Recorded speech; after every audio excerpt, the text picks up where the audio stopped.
Call this meeting to order.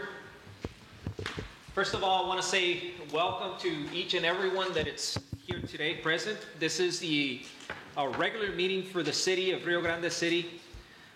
Today being Wednesday, December 18, 2024, the time being specifically 12:03. At this time, I'm going to invite everybody to join us in the invocation, and I'm going to ask Mr. Commissioner Olivares to lead us in the invocation today.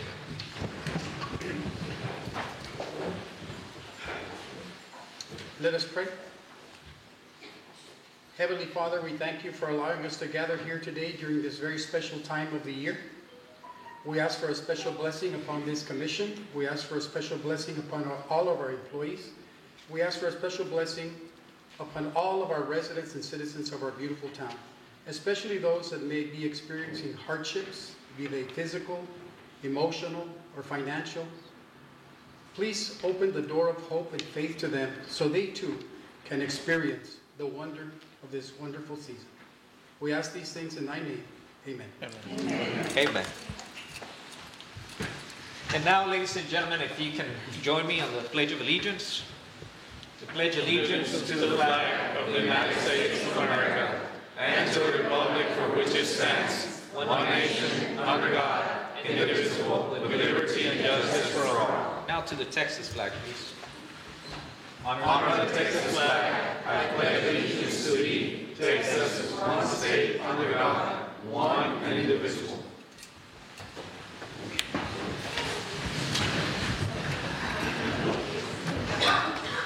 Thank you. And at this time, I'm going to do a roll call. Commissioner Ben de Leon. Present. Commissioner Ediel Barrera. Present. Mayor present. Commissioner Olivares. Here. And Commissioner Eudolio Barrera is absent for the record.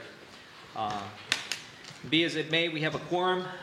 We can proceed with today's meeting. We're going to move to item 1C, which is a public forum. Mr. Milan, do we have anybody signed for the public forum? Yes, Mayor, we have Daniel Vasquez. Is he present? Mr. Vasquez, are you present?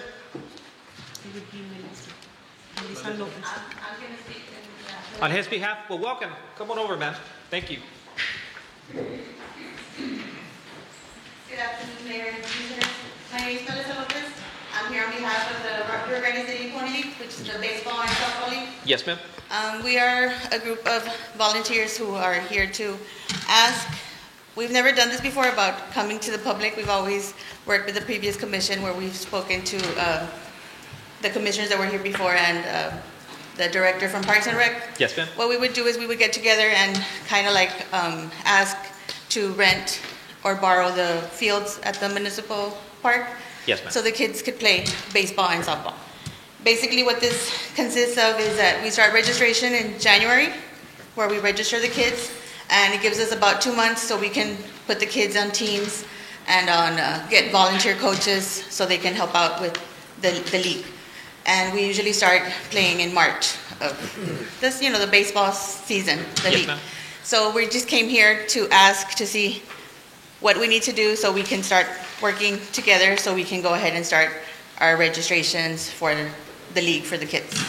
Yes, ma'am. I'm here, so I don't know if y'all have any questions or... I know I don't have any questions, ma'am, but I think that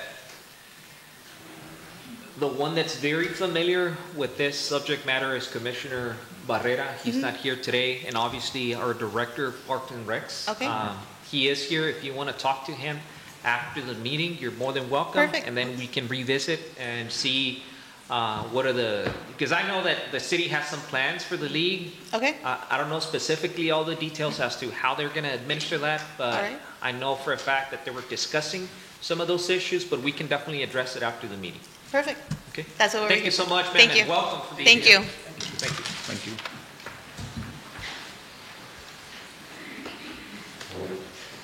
Anybody else, Mr. Milan, sign up for public forum? That's it. Okay. We're going to move to item 1D, which is a proclamation.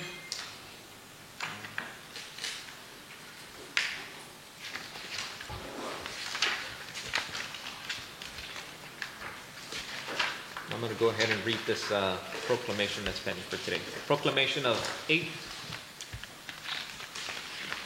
Is the title correct, Mr. Milan, Yes, sir. on the proclamation of April? Yes, sir. Okay, proclamation of April as Fair Housing Month.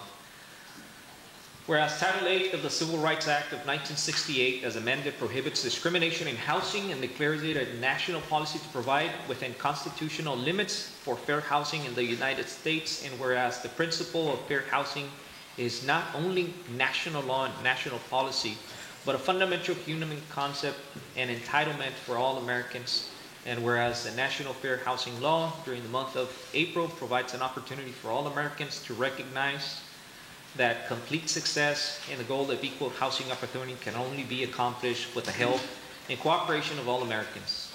Now therefore, we, the City Council of the City of Rio Grande City, do proclaim April as Fair Housing Month in City of Rio Grande City, and do hereby urge all the citizens of this locality to become aware of and support the Fair Housing Law, approved today being December 18, 1209.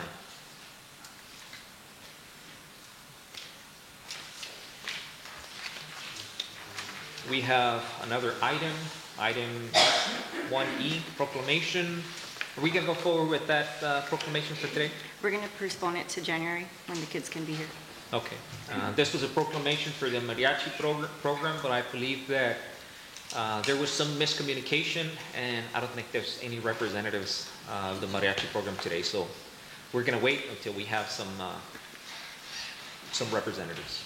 Can we go on record as far as to say that we congratulate them and that we are so proud of their accomplishment? Absolutely. Anything else that you would like? No, that's it. Okay. Very hardworking students. Directors. Yes, sir. We move forward to item 1F, departmental reports. Do we have anybody Yes.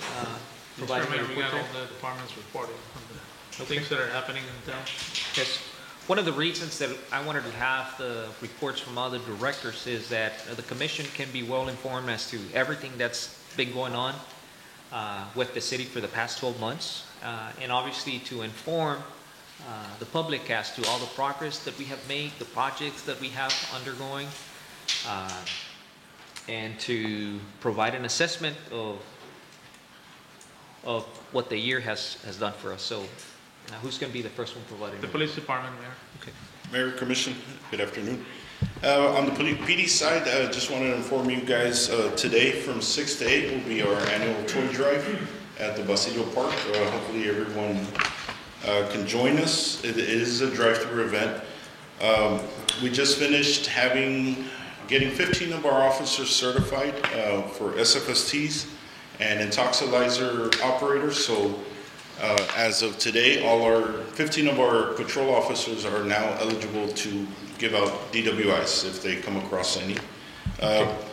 To the public, we have officially moved to our public safety building. So we are fully operational. We've moved out of the 402 East Main Street. And also, I have Ms. Ana Ramirez. She is our employee of the month for the city.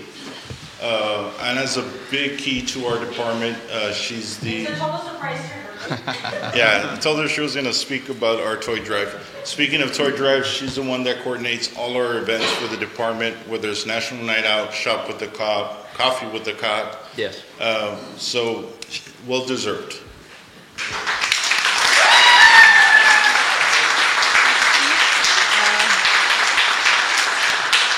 Well, thank you for this acknowledgement. I appreciate it, but of course, it's not me alone. It's a whole tribe of us. Thank you. Well, thank you so much for being here today. Thank you for all of your efforts. This is a program that was just instituted fairly recent, where we wanted to try to acknowledge every single individual. That's the goal throughout the years. But we're going to be selecting an employee of the month. Today was Mr. Ramirez, and we want to say that we are very proud of you.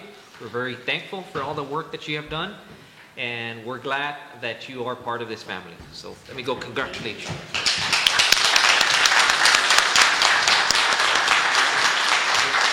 And I just wanted to say that all the hard work that she's done, she's been doing it while going to school. She just got her bachelor's degree on Saturday.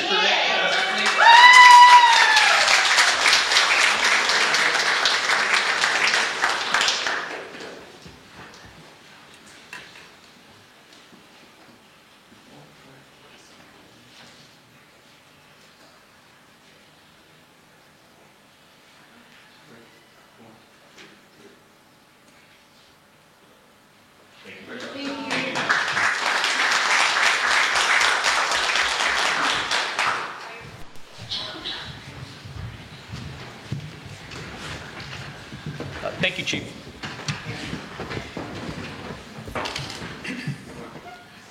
Good afternoon, Mayor, Commissioners.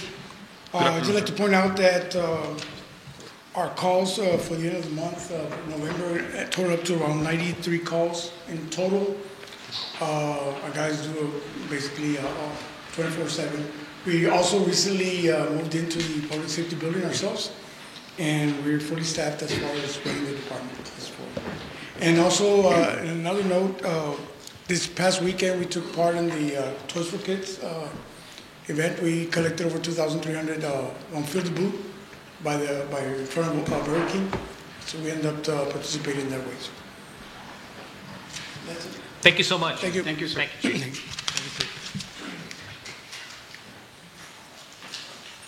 We get a municipal court. Okay. Good Judge? afternoon, Commissioner, Good afternoon, sir. Mayor. What we have to announce to the commission this afternoon is a update on the cases that were open since I took this appointment back in June. In August, we came in, there was about 116,000 old cases that were left behind. Since then to now, a conservative number, we've been able to close about 25,000 of those cases that are pending. So we have about 80-some thousand that are still open, and we're still working on closing those. You're saying thousands, sir? 116,000? 116,000 were open when I took office, yes, sir. And So- how many were closed? Close to 25,000, a conservative number is about 25,000 of those cases. Much of them were either due to statute of limitations, because they're very old cases. Other ones, people came in and paid the fines. One of the programs that we initially have been successful with is the Omni program. That Omni program is whenever there is a warrant, we send it to the Omni program. These individuals who have driver's license cannot renew that driver's license unless it's paid. So that's been very helpful for our department, obviously. Also, the differences in numbers from July of last year to July of this year, the difference is we've collected almost $16,000 more than we have last year. Obviously, you know, the assistants that we have there, they're hardworking, they're making calls, they're sending letters, we're getting everything done. We have a new group of people there, and they're all working diligently and hard to get all these matters resolved. So you're talking, sir, within the time frame that you've taken over to now, you've collected $16,000 more of fines? More of fines, yes, yes. So total, what we've collected total this year from June to now, well, July to now is about 45,000. Last year, the same time period, there was 28,000 collected.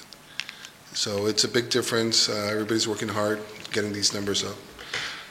The other issues that we have, obviously, since I spoke last time, was the Class C misdemeanors, which are warrants. We can't pick them up. We're trying to find out other solutions on how to enforce our warrants towards these individuals. We've come up with some ideas. We still need to meet with the chief and everybody else to see what we can delegate from there. Other than that, everything is going very well.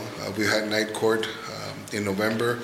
We're planning to do another one in January. It's been successful, and that's our goal, is to try to be there for the community and help out the community come in and work themselves out. Sir, do other cities have the same issue with the Class C misdemeanors? I'm sorry? Do other cities have the same, or municipalities have the same issue with the Class C misdemeanors that you're aware of? In Starr County, that I'm aware, yes. Other counties, it's not the issue. The issue here is, since COVID, the Sheriff's Department stopped taking in Class C warrants because of the situation. So we're trying to work with them as well to see if we can start working again. And I think what happened, Commissioner, is that since COVID, Sheriff's Department did not want to take any more individuals. And then after that, the program was never renewed as to trying to enforce those warrants. So now that he's trying to enforce the warrants, obviously he needs some cells where he can have these individuals apprehended, and then working the logistics as to whether or not the county's going to take them or who's going to transport them. And then also the issue is food for any individual that's going to be apprehended. How do we provide that? Is it going to be in-house? It's a housing problem right now. Right. It's my understanding that if we develop the new building with cells that would require 24-hour services from jailers, we would have to hire about 5 or 6 of them. That's another expense. That's another budget issue. So as of right now, we're trying to work out all the details and see what it is that's better equipped for the city. So that's where we are. Thank you for your initiative, sir. Yes, I have sir. a question, Judge. Yes, sir. First of all, thank you so much for those numbers and explaining. It's obvious, from November to July, more than double on collecting. So thank you so much for your hard work and your team's work. Thank you. I know you're working very hard.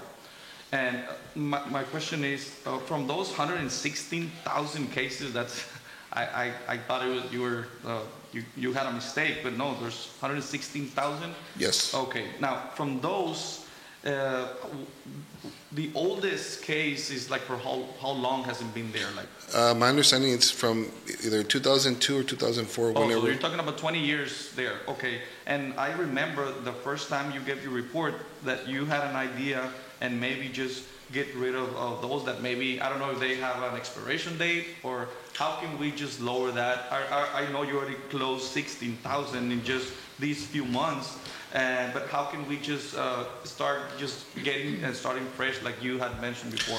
Well, one of the things that we're trying to do, obviously it takes time though, what we're trying to do is have one individual in our office try to go back and see the statute of limitations. There is a statute of limitations we can dismiss based on the statute of limitations, which is about 2 years.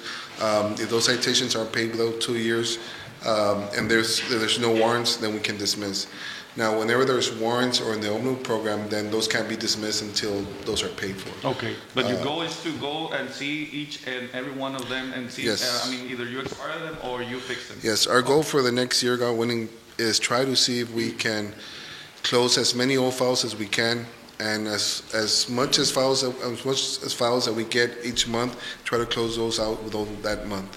It's kind of a hard goal, but it's something that we're trying to aim for. But just let us know if you need anything, an extra hand, whatever you need to make it happen and start clearing all those old Yes, sir. cases. Now, also, you mentioned you have some ideas and you've talked to our chief of police. When are you going to start implementing those ideas so you can start closing those as well? Hopefully by January, Commissioner, we try to sit down with legal as well. There's some questions that legal would be the ones to answer as far as how far we can go with the people that we detain.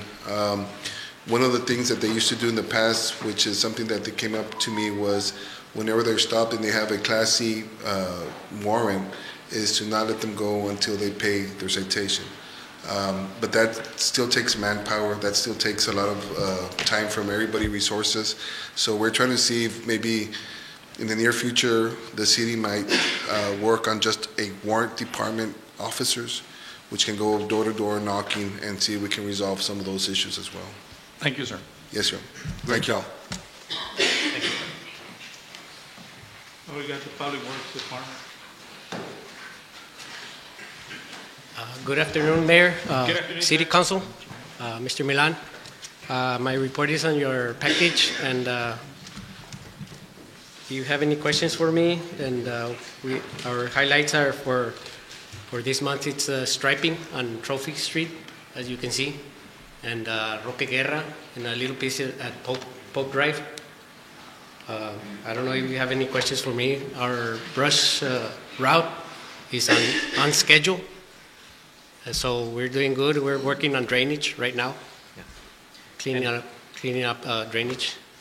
And So- obviously, we're going to be discussing this further later on, but the other big item that you have been working on is paving equipment. Yes, yes, we already got quotes on that, on those. Yeah. We'll get into more details about that, but I think that, does anybody have any questions for Mr. Barrera? Yes, just on the lighting program. Yes, what's the latest update, and have you identified more lights? Yes, on the street lighting, lights we already got, we already sent the checks, right, Mr. Cantu? We already sent the checks for AP for them to start the process. For how many? On phase, that's gonna be like 32 lights, but that's in Los Treviños area. Yes. And I already talked to Leo Garcia from Medina Electric for 755 country states. Okay, great. So yes, we're gonna be working on that side. We were receiving a lot of complaints phase. on that specific neighborhood. Yes. It's completely dark. Yes. So yeah. thank you, sir. Yeah. Thank you, and just keep us posted. We want to see more lights, and we want to see another batch of. We want to approve another batch of lights. So whenever you have that plan ready, please present it to us, and we'll not hesitate on.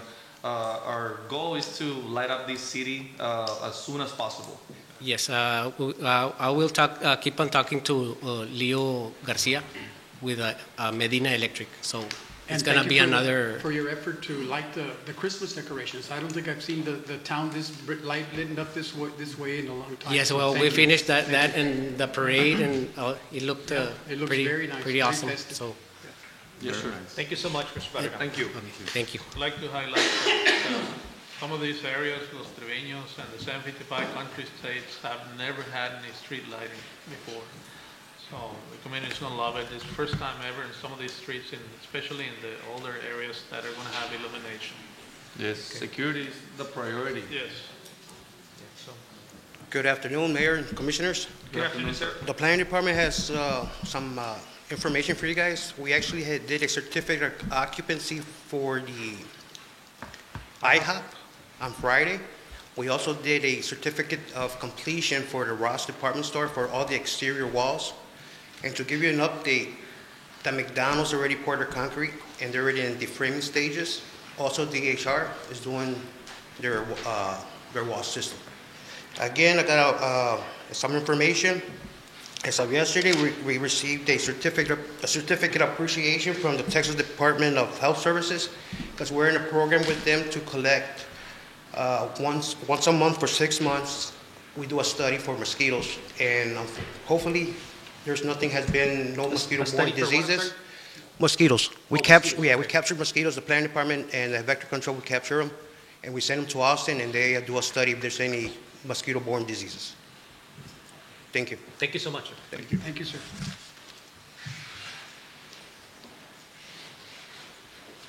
At the Public Library. Hello, good afternoon, Mayor and Commission. So the Rio Grande City Public Library, we've got some great news. Since 2012, we've been partnering with Workforce Solutions, and we have 3 computers that they have given us specifically for job seekers. Anybody can use them, but anybody that wants to work on resumes or find a job or apply for unemployment can use these computers. And the reason I'm discussing is that we just got some 3 brand new upgraded computers with cameras. So if anybody needs to do an online video or Zoom call, that they'll be able to do that. So we're happy about our partnership with Workforce. Next, I want to tell you, we are in the portal to Texas history, and what we have there is our online collection, mainly the Rio Grande Herald. And we just received a milestone there and a frame certificate stating that we have had over 1 million uses of the Rio Grande Herald.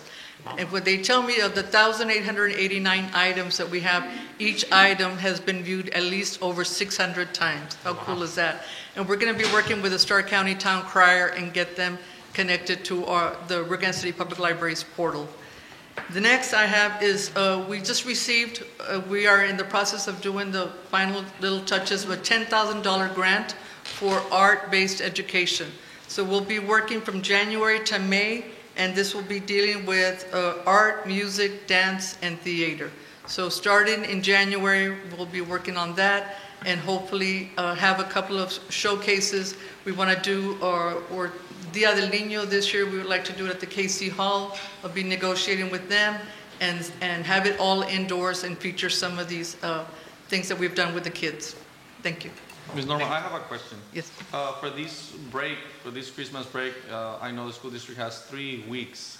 Do you have any schedules, anything programmed for these 3 weeks? Yes, we have, as a matter of fact, yesterday we had a story time for the kids, but we continue to have programs throughout this time. We do have a schedule on, right now it's Tuesdays and Thursdays, but as the kids come in, we have a scavenger hunt there for them. We've got an online reading programs for them. So we do try to keep them busy. Okay, just a suggestion. I know it might be on social media or the newspaper, but if you can collaborate with our PR department to make sure the city and other platforms can have that information, because right now, as you know, most parents work and it's very difficult. So if they have something to do for their kids and something that is for learning, it will be even better. So if you can post those schedules and promote it, it will be great for these kiddos. Yeah. Please. Thank you. And just so you know, our website, or www.rgclibrary, we have two, .com and .org. We have we completely revamped our website, and front and center we have our calendar, and we did that purposely so that people can know exactly what programs are going on. We just need that bridge to people yes. to go to that to that webpage. And we are trying, Commissioner. We have all the social media, Instagram, Facebook, Pinterest, YouTube. We have our podcast on there, along with some other programs that our staff is working on to continuously try to keep our community informed. We also have newspaper articles that we send out periodically. But and we appreciate, we send out to all our staff and everybody, city staff, try to let them know what activities we have coming up as well. Yes. And there's also the expansion that's Yes, and we're working on getting 3 quotes. We've already got some contractors out there, but we're working on that. Today we had a women's, well, it happened to be all women, an adult craft class. They are so appreciative of the programs that we're having. And I told them soon we'll have, a better space, a better opportunity, because we do have people coming in to do to look for jobs, to study, and they have to kind of coexist with whatever programming we have. So thank you so much for that. Just an advice on that. Make sure you work very hard with Mr. Milan on that, because those quotes and those contractors are very difficult to deal with. So please push. The sooner the better. We have that expansion, please. Yes, I am forwarding everything to him, and I've also we just met this week as well on that. Thank you. Thank you. Parks and Recs. Good afternoon, Mayor and Commission. For Parks and Recs, we want to introduce a Project Revamp. Project Revamp is going to be consisted of 4 components: sports and event programs, parks and fields, the maintenance, financials, and department team engagement. So for youth sports, we just wrapped up the flag football division. I want to congratulate Coach Rowley and his team of Rattlers for going undefeated and becoming the 2024 champions. Tackle football, will continue after the Christmas breaks. Games will be held at Joe R. Sanchez Stadium. I want to thank big thanks to Dr. Barrera and the school board for allowing us for the Parks and Recs to use the stadium. Baseball with Winter League, we're 3/4 of the way done. Weather permitting, will be finished by January. We had a total of 28 teams ranging from 4U to 12U. So we've gotten a lot of positive response to that. Also, one sport that we're going to introduce is men's and co-ed softball. Currently, 5 men's teams have agreed to join the league, and 3 co-ed teams are already in the works. For the parks and fields, we have done a lot of work in the past month and a half. We have repainted the curbs and striped the parking lot at Basilio. I had reached out to contractors for a cost on that. They ranged from $1,500 to $2,500. We were able to do it under $250. So One thing, also the sand playgrounds, they were already to the bare plastic. So we were able to get with Hector and his teams, we were able to get 19 truckloads of sand to fill up those playgrounds, which we completed today, this morning. So if you go to the park, you'll see a lot of difference there. Financials, I know with the sports coming up with the baseball and the softball, overtime has been kind of an issue, so I've gone with Mr. Cantu to come up with a plan to minimize that overtime and expense for the department. Department engagement, last week we had I hosted a little thank you lunch for the team. Mr. Milan was able to join us. I just want to thank the team for what they do for the parks. They are the ones behind the scenes to get this job done. Congratulations.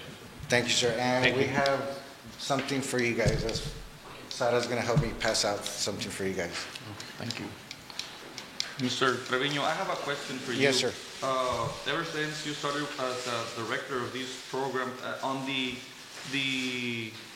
amount of kids enrolled on all these leagues, do you have an estimate number of kids that are now participating? Thank you so much for the gift. Thank you. Participating on these leagues that are now being promoted by the city? Well, the new league that came up was the baseball. We have 28, like I said, 28 total teams, roughly about 280 to 300 enrolled applications or registration fees. They play on a weekly basis? I'm sorry? They play on a weekly basis? Yes, they play on a weekly basis. Sometimes they play once or twice a week. So, yes. Okay, are there any other programs you want to incorporate and to get more kids engaged? One of the programs that I want to introduce is the adaptive program. What this is a program for special need kids where they could enjoy the parks as well. One of the activities that I've been coming up with or came up with is Chalk the Park, where we get a box of chalks and they could just chalk the whole sidewalk. I mean, it comes off, but just so they could be at the parks because it belongs to them as well. And on a weekly basis or monthly basis? We're going to probably do events for them on a bi-weekly basis, every other week. Maybe a softball, not a softball, but a kickball games. None of these games are going to keep score. There are not going to be no losers or winners. They're all going to be winners. Like I said, it's for them, just so they could enjoy the park. What's the name of the program? Adaptive program. Adaptive program. Yes. Wow, thank you for thinking to those in need. That was Absolutely much necessary. So again, thank you. I've experienced it myself. My daughter is on one of those leagues, and every time I go, I can't find a parking space at the park. So for me and for the whole commission and for Commissioner Odolio, he's not here today, but it was one of his dreams to see the parks alive and with new initiatives and with inclusion.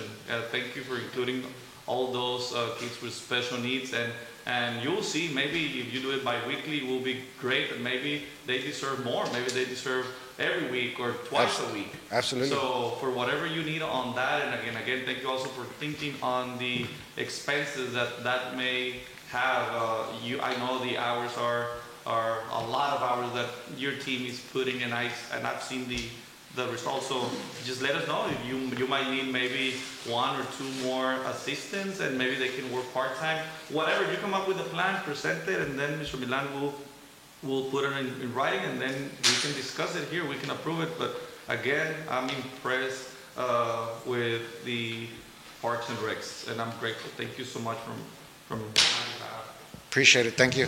Thank you, sir. Hope you like the shirts. Absolutely. Thank you so much. Yeah, somebody else? EDC? Ms. Hernandez? Good afternoon. Good afternoon, Mayor and Commission. So this morning, we are actually coming back from an event that we hosted this morning at our Public Safety Building. It was our commercial and investment tour. We are part of the RGV partnership, so they go and do these tours around the valley to bring investors in to highlight everything that the city has to offer. I'm happy to report that we had a packed house. We had a breakfast donation by Texas Regional Bank, so everybody got to mingle a little bit when they got there. We had a group of panelists with Mr. Milan and Mr. Tony Cantu, part of that panel. We also had representation of the city of Roma because we feel that we should highlight the whole county. That'll help bring more investors in. So they were also able to highlight some of the happenings in Roma. We showed Rio Grande. They took a tour to the bridge and also to the industrial park. So we want to thank the RGV partnership for that. Also, we had a meeting last night, our EDC monthly meeting, and we received an update on our drainage project. This is at the Public Safety Subdivision. So we're at 90% complete. We're hoping on Friday to have a walkthrough so we can close out that project and just come up with a punch list. And that will open up a new project for us in January. We're ready to move forward with the Los Velas road extension. This is right by Los Pinos. So we will be advertising that bid opening during the month of January. And hopefully we get some good bidders this round so that we can see the completion of that project to expand the road in that area. And at the EDC meeting, we also introduced this new initiative, new program, and this was something that was brought up by some of the members of the EDC board, including Mr. Ediel Barrera, to offer a small business boost grant. So we will be helping small businesses who make under $100,000 of annual sales with a grant of $2,500 so that they can purchase equipment for their stores or assist in marketing campaigns, anything to increase their businesses and help support them. So that's to me, in my opinion, I think that's one of the greatest innovation programs that the EDC is bringing over, because there's been so much focus on the big businesses that sometimes we tend to forget that there's other small business owners, and I think that this is trying to balance the scale and to trying to accommodate every single business, big or small, and I think this is giving back to the community, to those individuals that have a taqueria, that have a hot dog stand, that have a flower shop, that have a barber shop. Now they can come over to the EDC and request some assistance from their city. Yes. And obviously there's going to be some requirements for that. Of course. And a checklist that they must comply with, but I want to encourage every single small business owner to come over to the EDC and submit your application for consideration. Yes, and this is a great opportunity for the EDC to also let the community know who we are, what we're about. Sometimes we don't get to those businesses because we're so focused, like you mentioned, on some of the larger businesses. And in all honesty, the small businesses is what makes our community. We have a lot of homegrown businesses here, businesses that have been here for 50 years. We've celebrated a few of those. So I think it's a great opportunity to advertise the EDC so that the whole community gets to know who we're about, what we're about, and they feel that this is tax money working for them. So Thank you. Very grateful for that opportunity. And also, one thing that was also approved at the last meeting is a scorecard for our incentive application. So when we are working with these bigger businesses, we wanted to try to streamline the process by having a score of where they're at with the project and how much we'll be assisting them with. So that will help the negotiations run a lot smoother and quicker, because like we talked a whole lot about this morning at the investment tour, we're here to work for these businesses, to bring in these businesses. We don't want to create unnecessary red tape. We're here to get things done and get these businesses into our community. Thank you so much, ma'am. And in addition to that, I think the EDC board is concluding their search for the executive director. So as I've been serving as the interim executive director, I get to pass the baton to someone else, so I'm very excited about that. Because I get to work a lot closer with Mr. Milan. I know we're doing some work, but we have a lot of work in the city as well. So I take off my EDC hat now. I'm going to put on my city hat, city executive assistant hat, because I would love to introduce all of you now to our new PR person, Mrs. Valeria de Anda.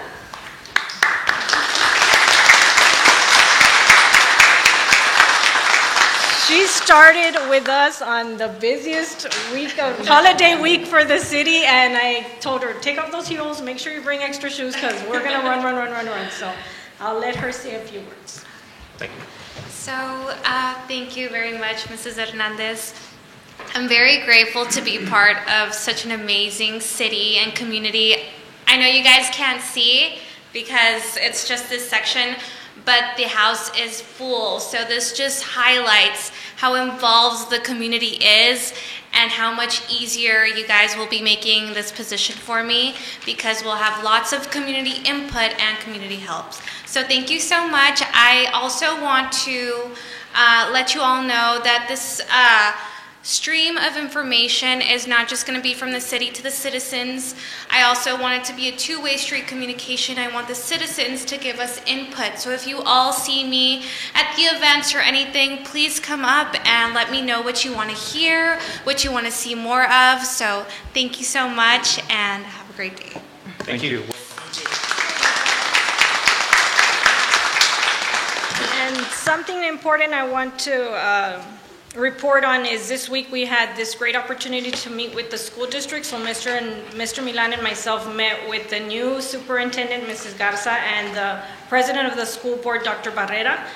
We talked about working together, a lot of new initiatives. I recruited, let's work with the parks, let's work with the library. I think if we work together, we're able to benefit our community so much more, and we know that partnerships work. So we're excited for that opportunity to work with the school district. They have ways that they disseminate their information that we want to take advantage of. So we want to offer our facilities to them. They're offering their facilities to us, and it's for the betterment of the community. So, Ms. Hernandez, well, before I thank you for all your service on the EDC, I just want to extend just a little bit more, Mayor, on what you mentioned about one of the greatest initiatives for the EDC. Let's not forget just to, I want to let the community know that this initiative will not only be just one time only. We are planning, we don't know yet, but we're planning to make it maybe 2 times a year, 3 times a year, 4 times a year, depending on the funds. And so there will be money out there for those small businesses. And for the first time ever, the application, it will be very easy. Ms. Hernandez and Ms. Dalinda Guillen and myself and other board members agree on the simplicity of these, because it is very difficult when you have to go and apply and bring a lot of financials and bring a lot of tax records and bring a lot of information that it's just gonna discourage and people to they're not gonna be okay just I'm gonna go to the EC, but they're gonna give me the runaround. No, this time no. In the first, I mean, you come and within an hour you can fill out the application, and the requirements are basic. So basically, 99% of the small businesses can apply. And like I mentioned yesterday at the EDC board meeting, this is huge. This is to help you.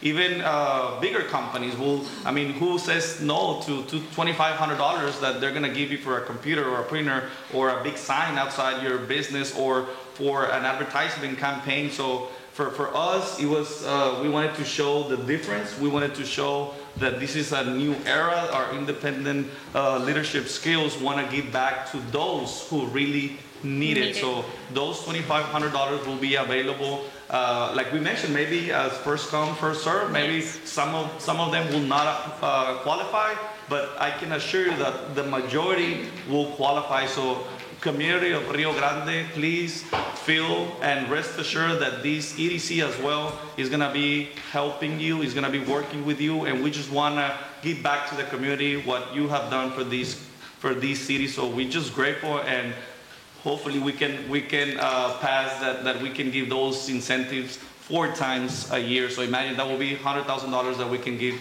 to small businesses. And like you mentioned, Mayor, some of those businesses just have been left behind. Well, from now on, they will never be left behind. And this is just the beginning, because we're going to come up with more initiatives that maybe we can help bigger companies or just in the middle. So thank you again, Ms. Sara, and thank you for that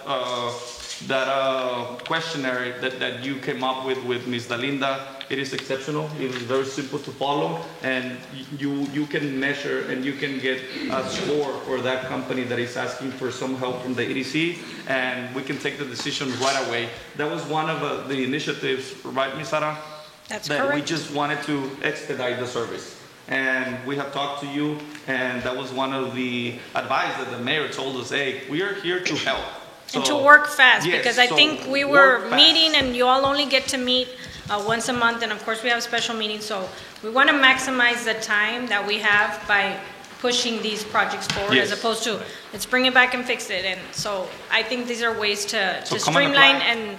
and come and apply. Yes, so our first Yes. round, we have 10 slots for these businesses, and like Commissioner Barrera mentioned, depending on the success of the first round, well, we want to go ahead and implement some Thank you. more funds for Just that. to conclude, the idea here is to bridge the gap between the big businesses and the small businesses, the big business owner and the little guy, starting from their businesses to the streets, to the lighting, where everybody has fair representation and their needs are getting addressed. That's why we're focusing on initiatives where we have multi-million-dollar programs and investors and projects, as well as we have the $2,000, $500 incentive program for our small business owners, the lighting, the streets. We're going to discuss that in a minute.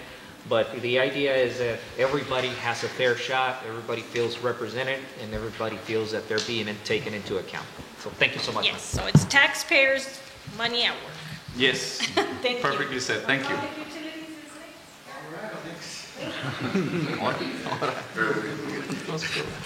Good afternoon, Mayor and Commission. I did provide, gentlemen, and there, just in case we want to follow up, I'll be brief and I'll go through it because I know.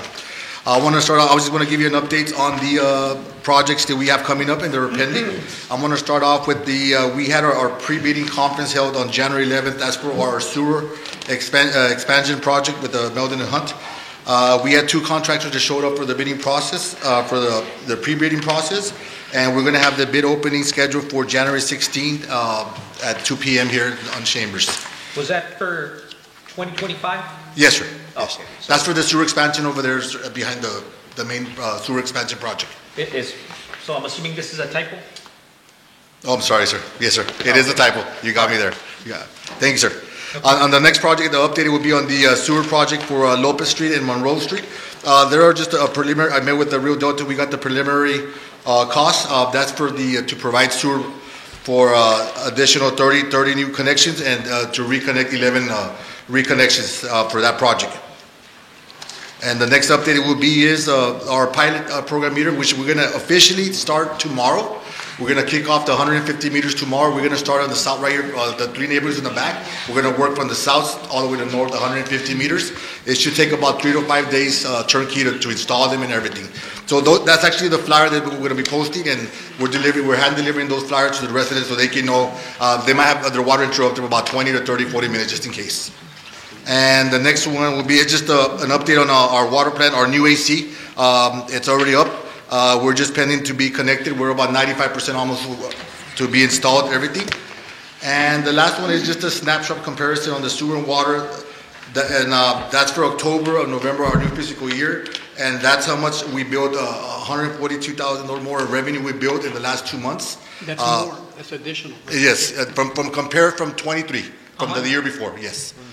142? Yes, sir. 52,880 for the month of October and 89,120 for the month of November. This is additional comparison from last year. So we're off to a great start. That's just in 2 months? Yes, sir. That's just wanted to show the progress we're making. We're off to a great start. And this is not the peak water you see. And that is correct, Commissioner. It's not the peak months. Usually our summers are the peak months, but I wanted to just show the progress we're making and what's happening moving forward. If we continue with these numbers, sir, we're going to end up with $2 million more a year. That projection, sir. Just a rough estimate and a low ball. We continue making 55 to 60 more a month. 1,000. I mean, we're looking at about 650 to 750. That's the low. I mean, conservative number for those that like the figures. That's all my updates. If you have any questions for me. No, sir. Thank you. Thank you very much for your support. Thank you so much, sir.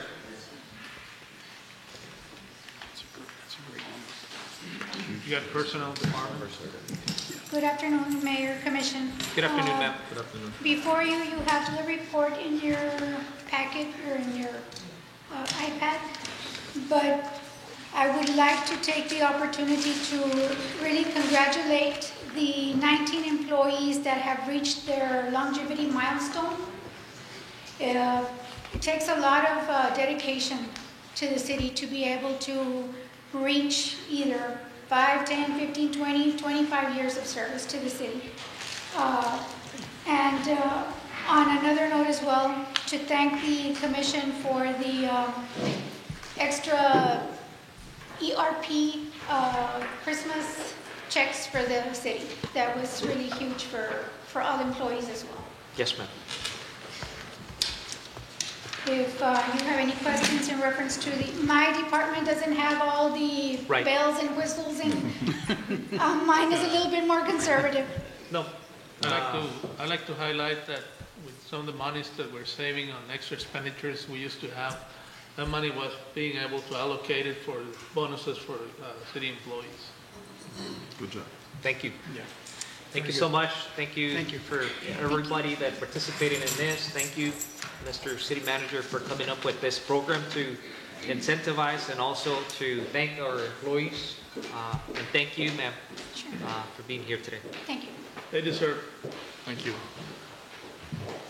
Good afternoon, Mayor, Commissioners. I'll keep it brief on mine because I know a lot of people are waiting here. Sales taxes, we continue to increase. The city continues to grow. We're seeing an 11.22% increase in just the first 2 months of this year compared to last year. That's 151,967. Like Mr. Flores mentioned, the water department has collected $133,000 more in the first 2 months. I want to add to that 40% of those have been just from the STC and the jailhouse accounts by themselves. So that's 52,000 only on those two.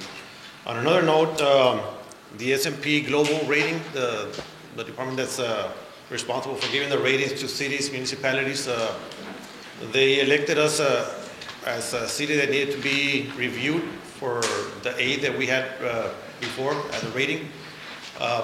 It was myself, Ms. Hernandez, Mr. Milan, and Bobby Villarreal from Estrada Hinojosa joined the call. It was a 45-minute to an hour call. They addressed everything from finances to debt to cybersecurity to management.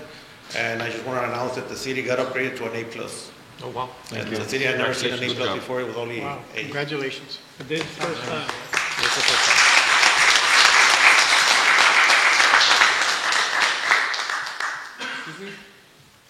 This is the first time ever we got that. Oh, okay. Thank you. Yeah. Well, good job.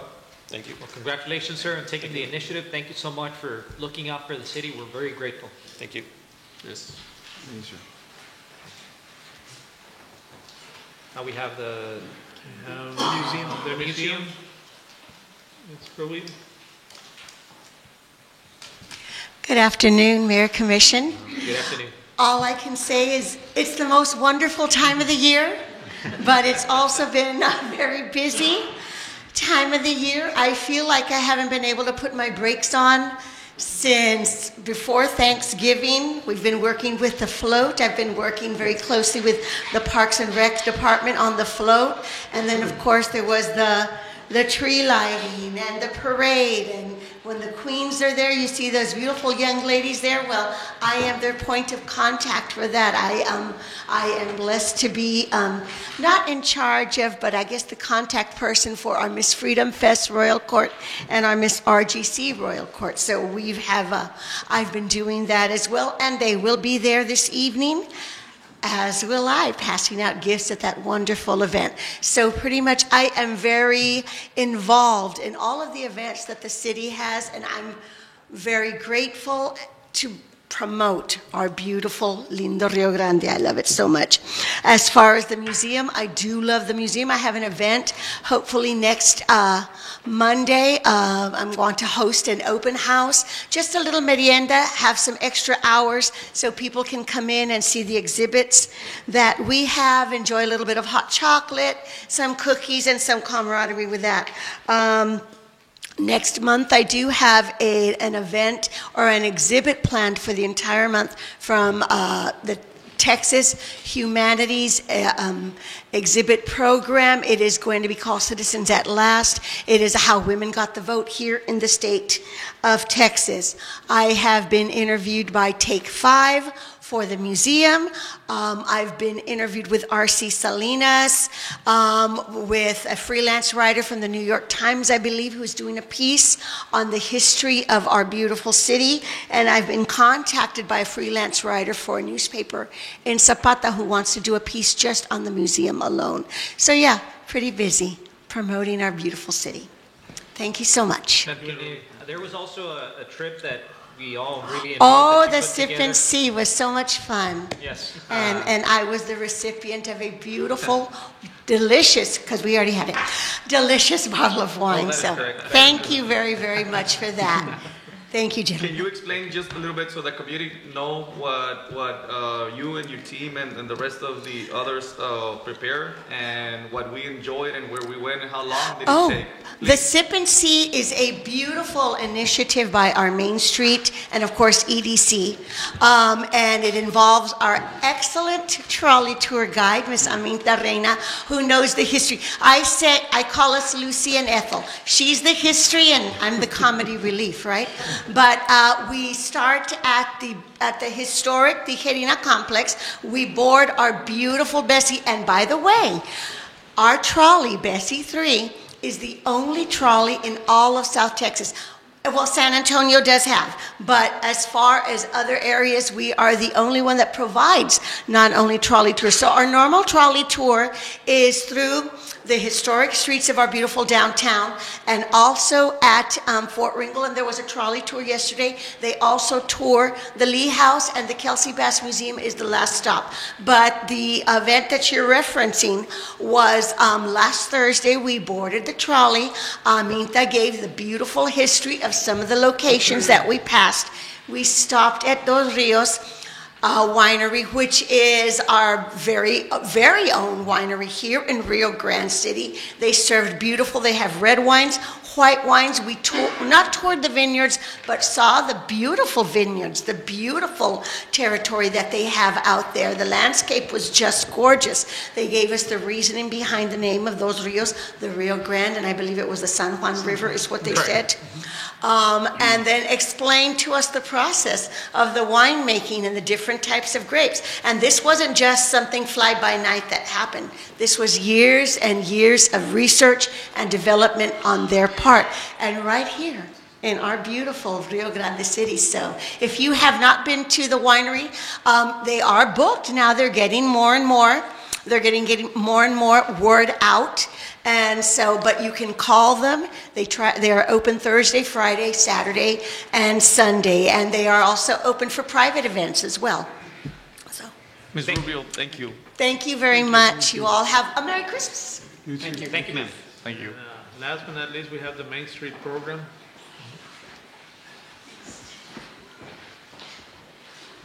Good afternoon, everyone. Good afternoon. Good afternoon. I will provide a quick overview of few recent Main Street activities and recent things we've done.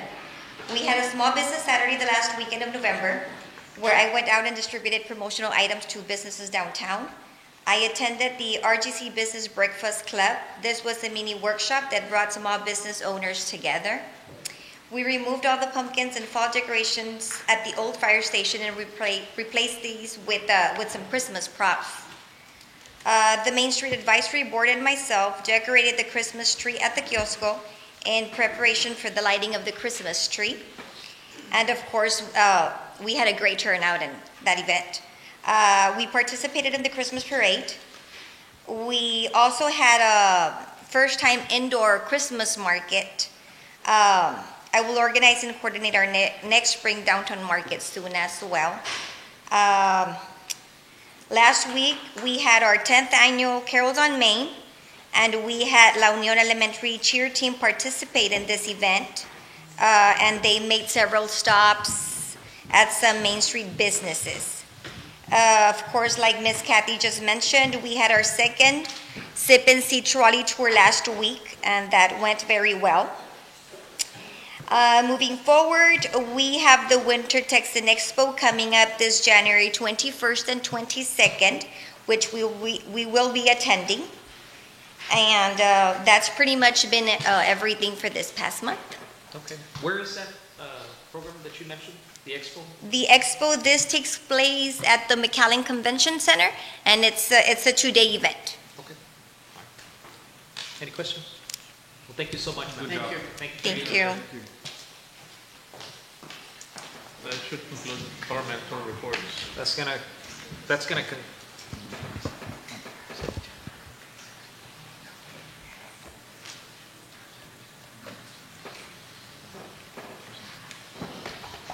Okay, before we move on, I want to acknowledge board member Eddie Ramirez, who's present. Mr. Ramirez, I know that our Parks and Rec director gave a few words and told us that the school board had agreed to allow the city to participate and use their fields, and we're very grateful for that. I wanted to personally thank you that you're here as a representative. Thank all the rest of the school board members for allowing us to work collectively as a community rather than as separate entities. I think that the community is going to value that because obviously we have limited resources, but I think that if we combine the efforts, we can provide more for the community. And I think it's a team effort, and I just wanted to say on behalf of the city of Rio Grande, wanted to thank you and the rest of the board members, sir. Thank you, Mayor. Thank you, Commissioner. Thank you. Well, on behalf of the school district, you know, for us, it's all about the children. And, you know, we get a lot of requests for different entities to use the facilities, and we seldom say no. We seldom say no as long as they have certain requirements, liability, insurance, things of that, legal requirements. But whenever it comes to that we can assist the city, the county, you know, it's like you said, Mayor, at the end of the day, we have limited resources, and if we don't help each other, who is going to do it? Right. You know, so the school district, thankfully, has abundant resources and premises and things of that nature that we're more than welcome to share, and, you know, we're more than welcome to allow people to use it, and, you know, we just want to be able to continue providing for the community and for our kids. There's no better feeling, honestly, than helping out where we can. And again, we're here for the city, we're here for the county, and it was very nice of you to acknowledge me. I'm only one member out of 7, and, you know, they all feel the same. They're all here to help. They're all public servants at heart, and they mean nothing but the best when it comes to their public service. Mr. Ramirez, thank you so much for being here. Thank you so much for putting the effort for your community and for representing them very well. Thank you so much, Mayor and Commissioner. I appreciate it very much.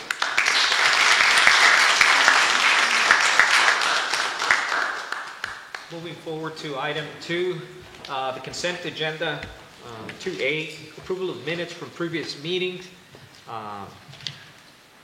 approval of action taken at the meeting of the RGC EDC board held on Tuesday, November 12, 2024. And I'm going to do also collectively item B, Planning and Zoning Commission meeting held on Wednesday, November 20th, 2024. Do we have a motion to approve those items? Mayor, I move the approval of minutes as presented on the agenda as item A and B. Okay. Does anybody second the motion? Motion has been seconded. All of those in favor say aye. Aye. Aye. Motion carries. Moving forward to item number 3, appointments. A, discussion and possible action to appoint an alternate municipal court judge. Do we have a motion to address this issue at this time? Mayor, I move to approve appointment A as presented on the agenda. Does anybody second the motion? Second. Motion has been seconded by Commissioner Olivares. The floor is open for discussion. One of the reasons that we had opened this and to discussion and possible action for today is that our municipal judge, being an attorney, has expressed some concerns to the commission in that he's still a practicing attorney. And sometimes some of his clients show up to his court.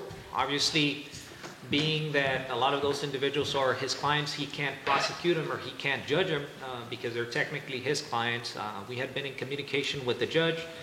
then we try to have an alternate way to be able to address those cases, but given that JPs could not address the work of municipal judges and vice versa, it was difficult, so that's why we came with the idea to have an alternate municipal judge where it was going to be under the supervision of our municipal judge to handle and to address the cases that he might have a conflict. And that way we can have somebody who's going to be an alternate, is not going to have a conflict, and he can continue providing the service for the city and for the municipal court. And you could schedule those cases with that person, with a judge, with the alternate judge beforehand, right? So you can like maybe once or twice a month, or how would? That is correct. That's going to be up to our municipal judge to handle it. Obviously, he's going to remain our municipal judge. He's going to have full control of that court. We're going to set up a separate and apart office for our alternate municipal judge. And obviously, at the discretion of our municipal judge, he's going to be referring cases to be handled. It's going to be in specific instances. But that's the way that we're going to be handling this issue that came across. And I know that we have some recommendations for the position. And Commissioner Barrera, do you have a... Yes. And again, like I mentioned, and I told our municipal judge before, anything that we can do, and to the other directors, anything that you can do, I talk on a regular basis to some of them. I said, hey, we are just here to help. Just communicate with Mr. Milan, and whatever you need, we'll do our best to make your work easier. We know that we are growing, so by growing, we need more resources. So in this case, after talking and trying to get the right person for the position, and so we have come up with some names. But before I give you the names, I just want to stress these to the community, that the city of Rio Grande will not spend an extra dollar on this nomination. So basically, what the salary that we had put aside for the municipal court will be divided now into these between the municipal judge and the alternate. So there's no an extra expense. So Mr. Leonel, do not get scared. We're not going to do anything to affect the. We're not going to do anything to affect your finances. So also everything that we do, we are thinking on the betterment of the community. We don't want to spend money. We do not want to overspend. We do not want to affect our fund balance. On the contrary, we just want to make it better. And we're growing, so we're going to be growing. We're going to be hiring more people. We have another item on the agenda that all of you will be very interested on, because we want to come up with a plan, a visible plan to be ready for the future. If you do not prepare yourself for the future, we're going to end up losing a lot of business. So we are a proactive and young commission, along with some experience. So we just want to have the best. So let me tell you, and I just want to tell the community that it was the right choice that we decided to pick this person. She has experience. She's very knowledgeable. The community knows her well. And again, it's not going to affect our funds. So at this time, I would like to introduce to you to our recommending? Yes, I'll be recommending the appointment of Ms. Valerie Clark for this position. So ma'am, if you accept this position, we'll be glad to have you on board on the city. I know you're part of the county, but now in the city, we cannot have a better person for that position. Can you make that a motion? Yes. Just wanted to say that the appointment, just as Commissioner Barrera indicated, it's going to be covered by the funds that are being collected by municipal court. It's not going to exceed what we collect, so it's not going to impose a burden on an additional burden on the city. We can discuss the compensation in executive session, but I think that at this time there's a nomination that Ms. Valerie Clark be appointed as our alternate municipal court judge, and at this time, given that there's a motion pending, is there any? I'll second. The motion has been seconded. Any further discussion, questions from anybody? No. Okay. The motion is on the floor. All of those in favor in nominating and appointing Ms. Valerie Clark, say aye. Aye. Aye. Aye. Motion carries unanimously. Welcome, Ms. Valerie Clark. Thank you so much for being here.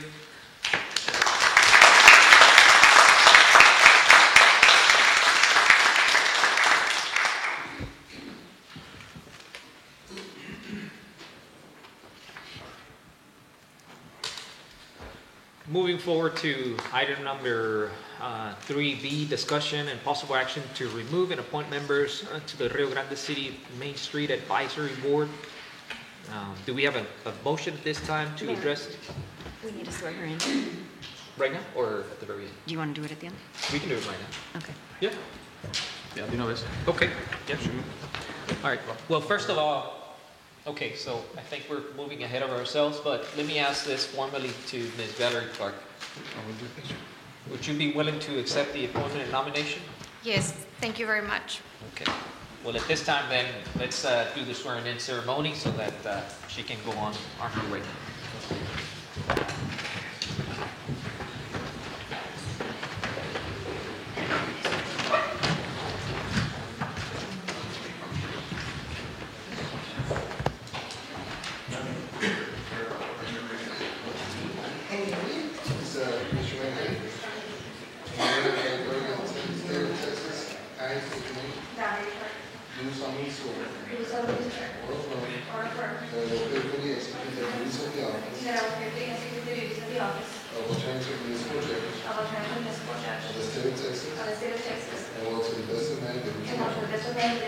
Preserve, protect, and defend the Constitution and laws of the United States. The Constitution of the laws of the United States. So help me God. Congratulations.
Family's going.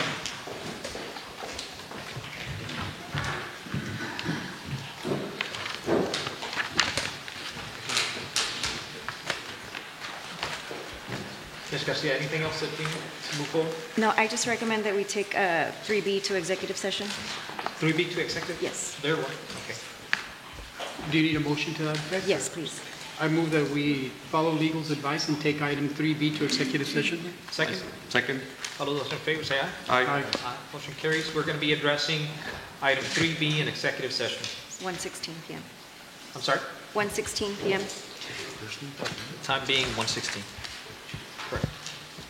Moving forward to item number 4, the contracts and agreements. A, discussion and possible action regarding the approval of expenditures and contracts valued less than $50,000 but more than $5,000 that comply with or are exempt from section 252.0215 of the Texas Local Government Code. Here we got several departments presenting items.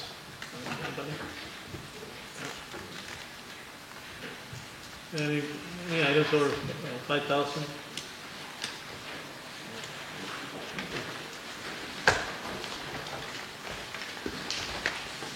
Mayor, Commission, good afternoon. Police Department side, we have a couple of payments that are on the agenda. First one is payment to Holiday Chevrolet for our two 2024 Silverados, the black patrol units that we just got through Operation Stone Garden. The two black ones? The new Yes, sir. Those are 100% reimbursed. We just need to make the payment and get reimbursed by the grant Operation Stone Garden. Okay. Do you know when that's going to get reimbursed, or is that's a question for? It normally takes a week. It's a quick reimbursement. The next one is we need to $8,250. That is for the licenses to operate the Intox machine for the DWIs. And the last one that the police department has is $13,860, and that is for our annual subscription of our radios. Okay. Mr. Cantu, do you agree with the payment of $160,000 that it's going to be reimbursed within a short amount of time? Yes, sir. Okay. Yes. Your recommendation is that we approve it? Yeah. Yeah, we normally get them reimbursed within the month. Okay, thank you. Thank you. We also have the fire department. Yes. Oh, I'm sorry. Go ahead, ma'am. We're going to present for the fire department. So this is to comply with our border zone grant. So if you recall, about a month or two ago, we announced that we got funding over $221,000 for equipment for the fire department. So we're ready to make some of those purchases to comply with the grant. And again, this is going to be reimbursed 100% back to the city. And the time frame for reimbursement is typically about a month. So once we make the purchase, we go ahead and go into the system and upload those expenses, and that gets reimbursed. And is this the grant that you secured, ma'am? Yes, this is a border zone grant. So the very first one is going to be for the ATV. So that's going to assist with brush operations in the border, because this grant addresses border security. So that is in the amount of $33,380.60. I know that the fire department went out and solicited these bids and is recommending the approval of Valley Motorsports. And that's to be used by the fire department? Fire department, yes. And the next item is we have had a brush truck that has been in need of a brand new motor for a few years now. The cost to replace that motor was high, and it wasn't something that we were able to get budgeted with the city. So out on a whim, we said, let's put this in the grant. Maybe they'll assist us with the replacement of this motor, and luckily they did. So we have the quotations for those repairs. And if this expense is approved, we can move forward with getting that repair on the brush truck. Again, this is something that's going to be reimbursed 100% from the grant. And who's going to be performing the work for the repairman? The recommendation is for Martinez Service Center to complete the work. So in total, the cost is $26,933.19. We also worked with Payne Motors, but the cost for their engine was higher. That cost went up, so we're recommending the lower quote with Martinez Service Center, and they've done some work for our trucks. I mean, these are specialized vehicles, right? So they have a good rapport with the department and have worked on some of our brush trucks before. Is it a misprint in our packet? Because I have a lower quote than Martinez. Unless I'm reading that wrong. I have a Christian quote. 26,000? 21,000. Oh, I have a 26. Christian. Who's that Christian quote? You see it? No. We got 3 quotes. Yes, so this was about 3 years ago that they initially looked at the cost. This is when we were applying for the grant. Okay. However, when we reached out to Christian, he could no longer honor that quote. Okay, I understand. When you honor these quotes, do you look for open it and see if any other shops want to participate, or just because let's say you have worked with Martinez in the past, we're going to use them? No, so they've worked with different mechanics throughout their career, so we've gone to different mechanics, and some were not able to provide the quote. Some of them are like, it's a quote, I don't want to work on this until I know that we're going to get the job. So these were the ones that were able to fulfill the request, but they did reach out to other individuals to get quotes, but these were the ones that we were able to secure in time for the meeting so that we can move forward with getting this brush truck. So for the record, the Christian quote in our packet is no longer available. No. Okay, just again. But we required the quote so that we could apply for the grant. Yeah. So if you recall, sometime back, we had to initially get quotes so that I knew how much to ask for, right? Yeah. Right. And then now that we're ready to do the repairs, we call everybody up again, Yes. and things have changed, This is right? just a great opportunity again to let all community members, and if you own a shop or if you know a business that can do some kind of transactions with us, they're more than welcome to come, offer their services, and if the prices are right and competitive with any other for any other services that we might need, we want to give a chance to everybody. That's so correct. just to clarify that, we want to give a chance to everybody. So please come, and we have a lot of work need. It's in the city, so I mean it's not a huge difference. But I just wanted to make sure that you knew how Martinez worked and just take care of the equipment. That's exactly what we're discussing before the meeting. We want to make sure there's accountability for those trucks, for those, we want to lower the expenses on maintenance, and if we have a maintenance log that can be foreseen by Mr. Milan here, that will be even better. The more we take care of our equipment, the better. Okay? Yes. We don't mind, of course, spending, and if it's going to be reimbursable, but Right. yes, the goal here is to avoid the damage, right? Of So, course. And the please. good thing is that the fire department, they do daily checks of their equipment, their lighting. So some of our newer equipment is well maintained by the department themselves, so we don't contract too much out. We try to do the repairs in-house. This is just an older brush truck that we had, and it's an ideal size for those types of operations because you're going into narrow areas, Yeah. and we don't want to put our super nice brand new brush truck through brush. Oh, the fire department takes very good care. They I do. think, They too wash their much trucks. care, yes. Yeah, they wash their trucks. The They're- paint job is the one that is in trouble. I mean, you wash them every day. Yes, yes. Okay. Thank you. Thank you. I don't see any other. I think those were the only two from you, correct?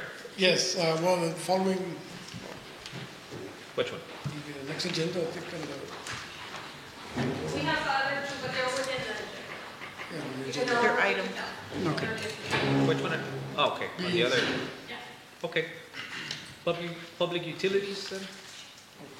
Or, were you done, Chief? I'm sorry.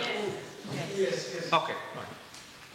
Yes, a minor, I believe it's Enterprise Chemtrade Chemical monthly payments, except for one on high service. We had to fix our high service pump machine at the water plant so we can have a backup in case. We have 3, we currently have 2 operating right now. I'm working on the 3rd one, sir. Which one is that payment, sir? I'm sorry, for Jesse Gomez. There's 2 in, yes, there's, yes. Yeah. Yeah, it's a necessity, we need it too. And what was that for? For the high service pump, yes. And the other ones are standard payments? Yes, for, I believe Enterprise, Chemtrade, and McGuire. Yeah. Yes. Okay. All right, thank you. Any questions? No, sir. Okay. Then we move to our, is it our IT department or? Projects. Projects, I'm sorry. Okay. So the projects, we have a total of 4 invoices. We have one for Half and Associates for the water loss study that we've been conducting. And they're actually here to see if you want a small report from them as well. And we'll also have like 2 invoices from NetSync from their original proposal. And also for This, Gerlach. this is for the public safety building or what is it? Those are for the public safety. Okay, and what does NetSync provide? What kind of service? NetSync, the one that they're conducting for is for the video surveillance and the access control. That's the only thing right now that we're pending on paying them. So Okay. these are 2 invoices, and we're still pending one more, I believe. And this invoice, it's gonna be paid out of our general fund or from a program, Mr. Cantu, do you know? This was, Mayor, they were already budgeted before, so they were part of the COs and the ARP monies that we had already budgeted. Okay, so this is just not a continuation of their, I think it was like 229,000, something like Right. 270,000. Their original Those are quote was just the 200. invoices that they keep Okay, submitting. very well. Thank you. And the other invoice is for Gerlach, their pay application number 18. Their what, This- sorry? Pay application number 18. Pay application for... I'm sorry, I missed it, ma'am. I apologize. Pay You said- application number 18. I can't Oh, find it either. number 18. I can't find it either. And we also have a That's also a representative- continuation, right? Yes, that's a continuation. Not for a new service? Excuse me?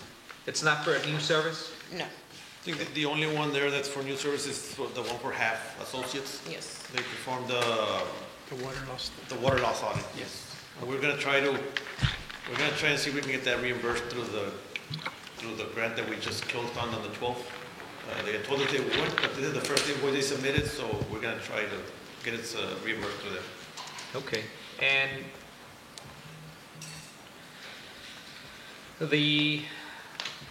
this company is providing, HAP is providing a service in doing an audit of our water loss? Yes. We've got a lot of information from them already. They're trying to identify where the loss is coming from, anywhere from the river to the plant, from the plant to the distribution. They identified fire hydrants, all the water meters, and trying to identify, they got a lot of useful information for us. As long as we can keep up with it, continue doing the work, I think it should be a huge saver for us. They gave you a report on that? Yeah, they're not done yet, but yeah, they're continuing. We have, I believe, like monthly meetings with them, and they provide more information, more and more information all the time. They've already agreed with us that, I guess, more than 50% of the water loss that we had before is coming from the meters. So they've already concluded that also, and that was one of the reasons that we wanted them to do this water loss audit, just to make sure that we were purchasing the water meters, that it's something that's going to be more beneficial for the city. Okay. And just to add a little more, yes, you're going to provide a whole report of everything that once we get it, we'll share with you guys, with Mr. Milan, and we can definitely have, they're willing to present to us and go in detail on the whole, and it's really focused on infrastructure, on our infrastructure that we have. Well, we are already working on the meters, and like Mr. Cantu said, a huge percentage is on the meters, that's been identified already by the engineers. Okay. And do you know by when they're gonna finalize the The study? engineers are here actually, so Christina or Rachel. We can get an idea as to... Yeah, that's all. I guess that's... Yeah, they got a lot of information. Model information, good. Right. Hi. Can you all hear me? Yes. Christina Leal with Half Associates. Jose Luis Flores with Half Associates. And Luke Battaglia with Half Associates. So we have a draft, we'll probably be presenting it sometime in January, but there's still more work that was obtained with the grant application that we helped the city get. And we've been working with them for over a couple of years on it. And so finalized probably like in March is when you'll get the finalized report. But we'd be presenting a draft of that probably in January. Okay. And all the preliminary information, you've been transferring it to our directors? Yes.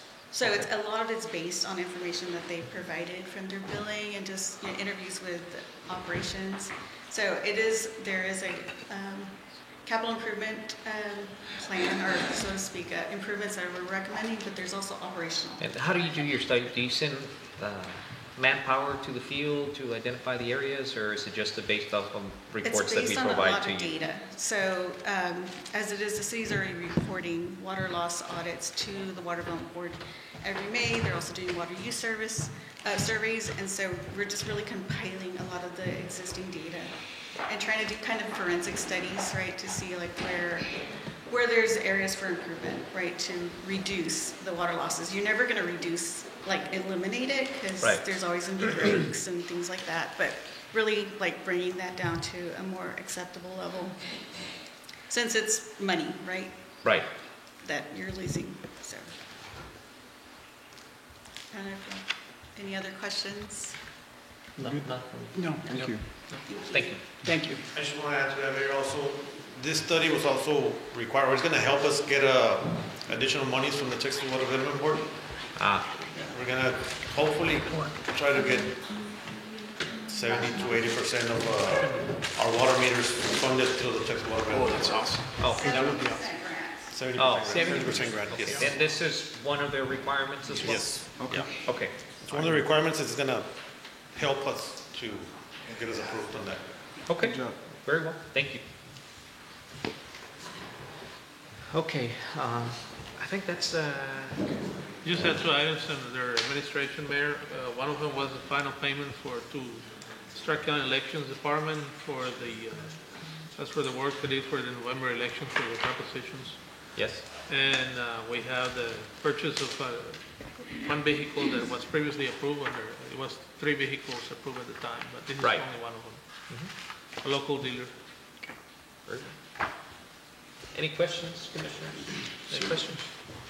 Okay. Would you like to make a motion? Yes, sir. Yes, sir. Is it, where are we? Is it item 4A? Yes.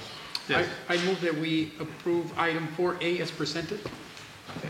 Anybody second the motion? Motion has been second. Any further discussion from anybody? All those in favor say aye. Aye. Aye. Motion carries unanimously. Moving B, discussion and possible action to approve the purchase of wildland equipment from Metro Fire with an existing cooperative contract with Byboard, contract number 698-23.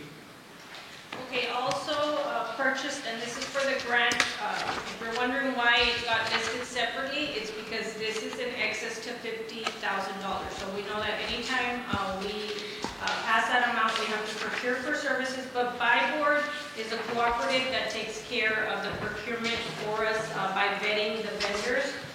So since this particular item for this equipment exceeds the $50,000, it's going to cost $59,415, and this is for equipment needed to do those brush operations. So this is wildland PPE, nozzles, hoses, wetsuits, tripod lights. Again, all of these items were listed individually on the grant and have been approved. So once we're able to move forward with that purchase and show that that was something that was paid out, we can request a reimbursement. Very well. I move that we approve item 4B as presented. Second. Motion has been second. Any further comments? All those in favor say aye. Aye. Aye. Motion carries. Moving forward to item 4C, discussion and possible action to approve the purchase of rescue equipment from Siddons Martins with an existing cooperative contract with Byboard, contract number 698-25. Yes, and this is a total cost of $64,408.20. Siddons Martin is also on the Byboard, and this is for an extrication tool. So when we have those vehicular bailouts, accidents, what we were needing was something more compact to cut through those doors, get people out, rescue. That's why it's considered rescue equipment. And then there's some PPE that's needed to operate this type of equipment as well. So all of that is included. What's PPE, ma'am? The protective equipment, personal protective equipment. Okay. And this also is reimbursable? This is also part of the grant and is 100% reimbursed. Very well. I move that we approve item 4C as presented. Second. Any further discussion? All of those in favor say aye. Aye. Aye. Motion carries. Moving forward to item number 5. Items for consideration and approval. A, discussion and possible action to amend current policies and procedures for the city, for the Rio Grande City Police Department under chapter, what's that, 9, section 10? 24? Yes, that's a 9. No, yeah. No. No, it's a 16. 16, chapter 16, section 10. Mayor, Commission, good afternoon again. What I'm trying to do is to amend our policy to allow our officers and staff to express themselves a little bit better for themselves. So this policy currently does not allow any officer or staff to wear a beard unless you are undercover or anything to that effect. There's a lot of agencies that have taken the step in other areas to allow officers to wear beards or goatee, but of course it has to be trimmed neatly and look professional. This is something that our officers have been asking for. I think this is a good step to, give back to our officers and allow them to work a little bit more freely. So I'm asking if the commission would allow us to amend our current policy. Very well, sir. Do we have a motion? So moved, Mayor. Second? I second that. Motion has been second. Any questions? Just to Mr., I was going to ask Ms. Marty, but for how long have you been fighting for these? We've asked in the past, and it went even to a No Shave November to see if it could get, and it was always denied. So this is something that I think that our officers have been asking for a good while. So I think it's a good step for them as well. Thank you for listening, and thank you for bringing it up. And that's it. Who makes the call on if it's trimmed enough or not? Is that under you? On the policy, it's actually stated where, if you do have a beard, where it needs to be shaved underneath the Adam's apple has to be cleanly trimmed. I have spoken to some of the officers that were pushing for this, and I asked them, if the mayor and the commission actually approve this, it's now on you guys to make sure that you guys always look on point, always look sharp, and not make us regret making this decision. Right. And at all times, just if you could inform them that we're vouching for them today, and they're essentially our representatives and the representatives of the city, of everybody. So I guess it's going to be upon yourself to impress on them that even though this policy is getting amended, they're still going to be under requirements to be professional and presentable to the community as representatives of the entire city. Correct. So there is rules to it on how long it could be, and if it's not growing, not a lot of people can grow a beard, just clean shaved. Okay. Any more questions?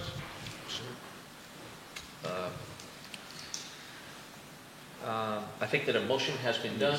Second. All of those in favor, say aye. Aye. Motion carries. Thank you. Appreciate it.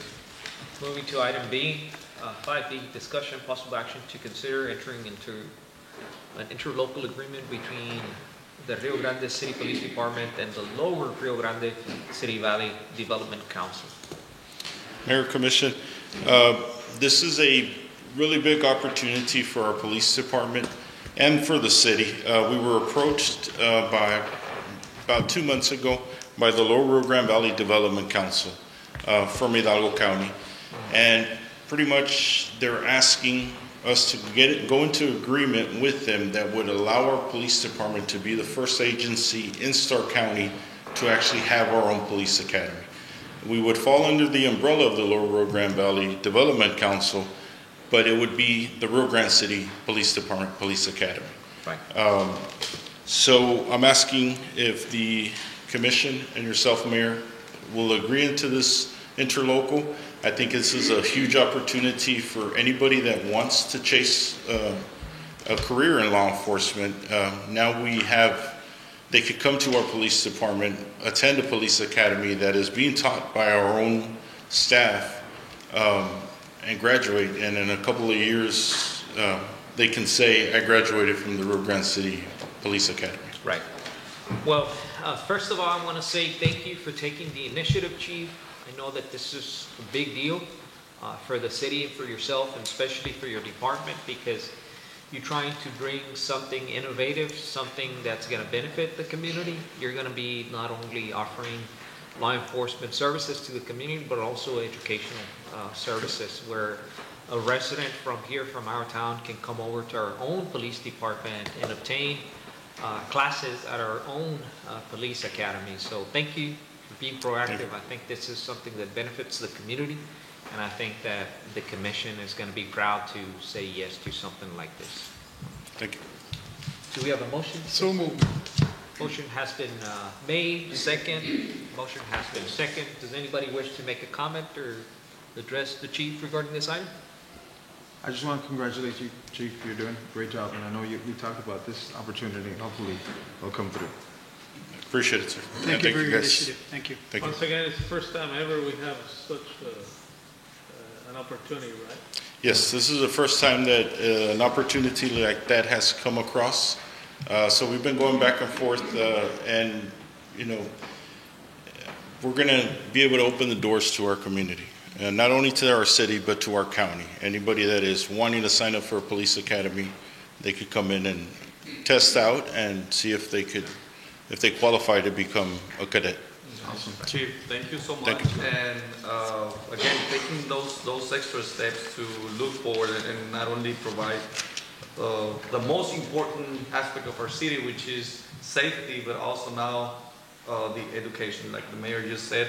I just want to say that we love it's the first time ever comment. So again, You heard several of those today. yes, yes. So if, that's a hint for everybody that we love those kind of actions. We love those kind of opportunities. And like I just mentioned again, I cannot stress myself more and more that this community is growing. So the opportunities will be coming.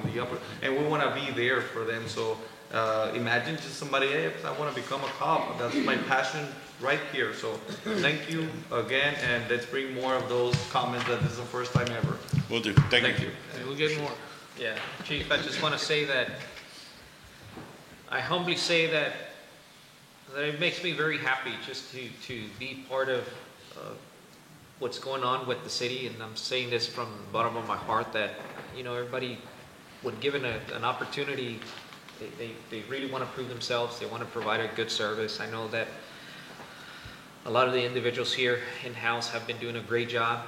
We can't stress that enough, but it just makes me happy to be part of history, part of progress, part of everything that's going on with the city. And I just want to say thank you to each and every one of you that just selfishly is just putting themselves out there, from the Christmas parades to obviously the police department, to our municipal court, to everybody that's even putting the Christmas lights, our Main Street program, everybody that just wants to do a good service to their constituents, to their citizens.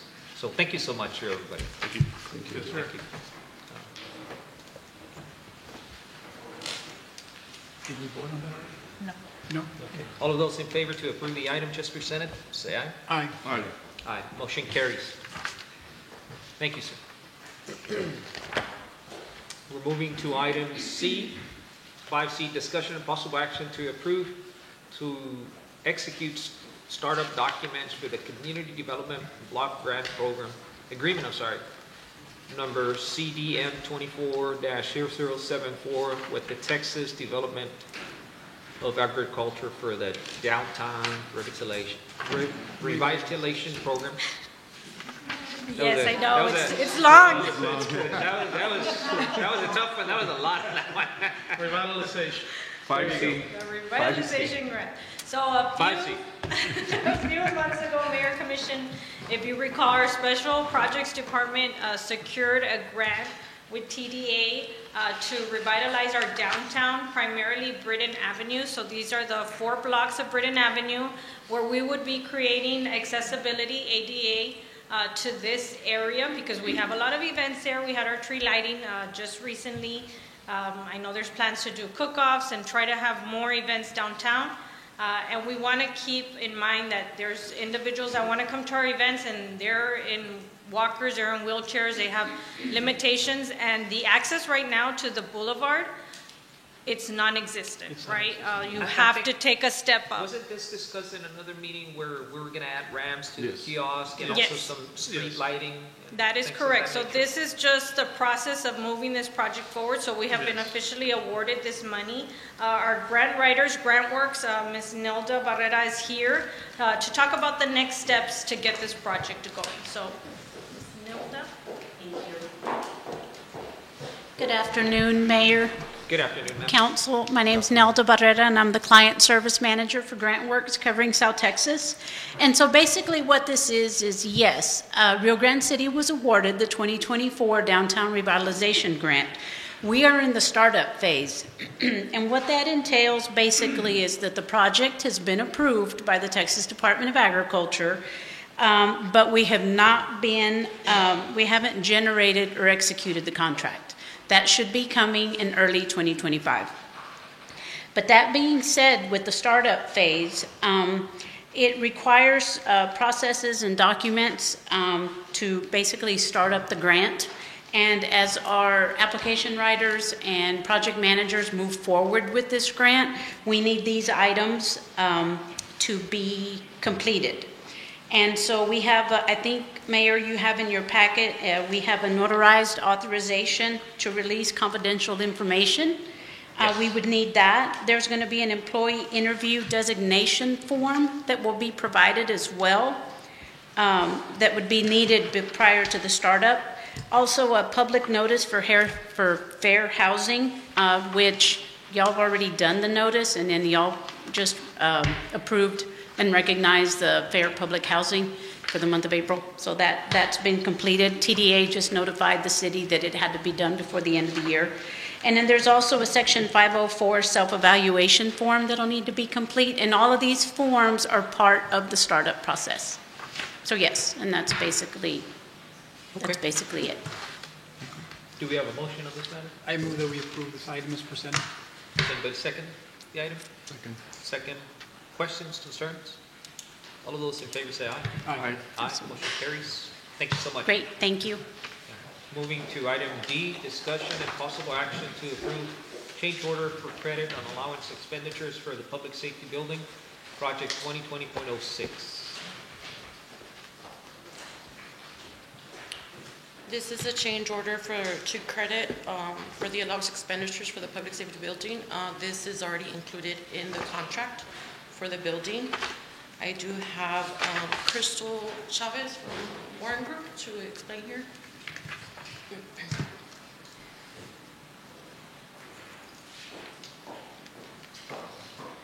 Good afternoon, Mayor, and good afternoon, Council, and good afternoon, City Manager. So after the project has already been completed, there was design contingency money that was not used. Also reinforcement allowances, steel allowances, CMU allowances, and concrete allowances that were added in the construction documents for the structural engineer. We didn't use that money, so it's something that you will not be paying. So we just wanted to make this change order so you would see the reflective of the balance. Appreciate that. And also, so when the last pay application, which will be number 19, you will see that reflection there. And it's a breakdown too, so it's just to formalize it. Okay. Thank you so much. Thank you for the credit. Thank you. Thank you. I move that we approve this item as presented. Second? A second. Any further questions? All of those in favor say aye. Aye. Motion carries. Moving to item E, discussion and possible action to authorize city manager to purchase paving equipment necessary to maintain city streets. Victor? Yes, good afternoon, Mayor, City Council. We already got quotes for the paving machine, and we got a, Mr. Cantu, you got the list? No. Well, we got some quotes this morning. I think it was close to 400,000 for, I believe it was three types of equipment. It was the paving machine, the roller, and the skid steer. The skid steer. Are the quotes in the packet? They're not. Not right now. No, they just not on emailed, this. they just emailed them this morning. They were by board prices. So. Okay. So what were the prices that you have there? Total of 400 what? If you could break it down, if you mind. I don't have a total, but I do know that. Yeah. This. 91,000 for the. This is for that skid steer. Then. And 91,553 with 24 cents. And then we got the for the paver, it's 221,000 $419 with 90 cents. That's the paver. Okay. And then we got the roller. The roller, it's going to be for $66,571. Is this new equipment? All of it? This is all new equipment with warranty. Okay. That's only on one. And we're going to be missing the milling. It's a milling machine that it's attached to the skid steer when you have to like level up some bumps or to. Do you have an approximate idea of how much that costs? That one, it cost $30,000. $30,000. Yeah. Well, it's an attachment to a skid steer. This is one of the items, this is one of the items that I took it upon myself to request on the agenda, because let me give you some history, because the problem is that we've been getting phone calls from concerned citizens that believe that our roads should be maintained, specifically the ones that have potholes, and also a lot of streets within downtown that are not even paved. So in communication with our directors, obviously when I first came in, I'm thinking, well, why don't we fix that pothole? Why don't we go fix that street? To me, that's essential service that we should be providing to our citizens. So I come to realize that we simply do not have the equipment to provide the service. The city does not have the machinery, the equipment, or the manpower. Frankly speaking, I was shocked, because I'm here getting some phone calls from concerned citizens and saying, can you fix this pothole? One of the perfect examples is a pothole that's in front of our movie theater, right there where you access 83. There's always a big pothole right there. Yes. Right? You know which one I'm talking about, right? And I'm wondering, why is it that it never gets fixed, right? And some other streets that have the same issues. And you can tell that it's just roads that need to be serviced and maintained. So I'm thinking to myself, well, why don't we just fix it, send somebody to go fix it? Well, I get informed that we simply do not have the equipment, that we need to go out and contract somebody. So we're paying some third parties to come over and provide the service. And my concern is that you call a company and the company is going to say it's just one pothole, so we're not going to do it because it's too little of a job. And the other concern I have is, okay, so now we can only focus on big projects then and full paving of streets, and that's too expensive because they're doing it. So there's been discussion here. There's discussion from both ends. Obviously, I'm the proponent of buying the equipment. There's a flip side to that that I'm being told, and the flip side is that obviously if we get some new equipment, it's not only going to be the equipment, it's going to be also the manpower that's going to be operating the equipment, the training, because it's going to be new equipment, and also the maintenance of the equipment. So this is one of the items that has to be addressed one way or the other, and one of the proposition is let's either buy the equipment, get a full department to do that, or allocate some money specifically just to repair roads. And that's where we kind of stand right now. There's a lot of dialogue and valid points, I think, from both ends.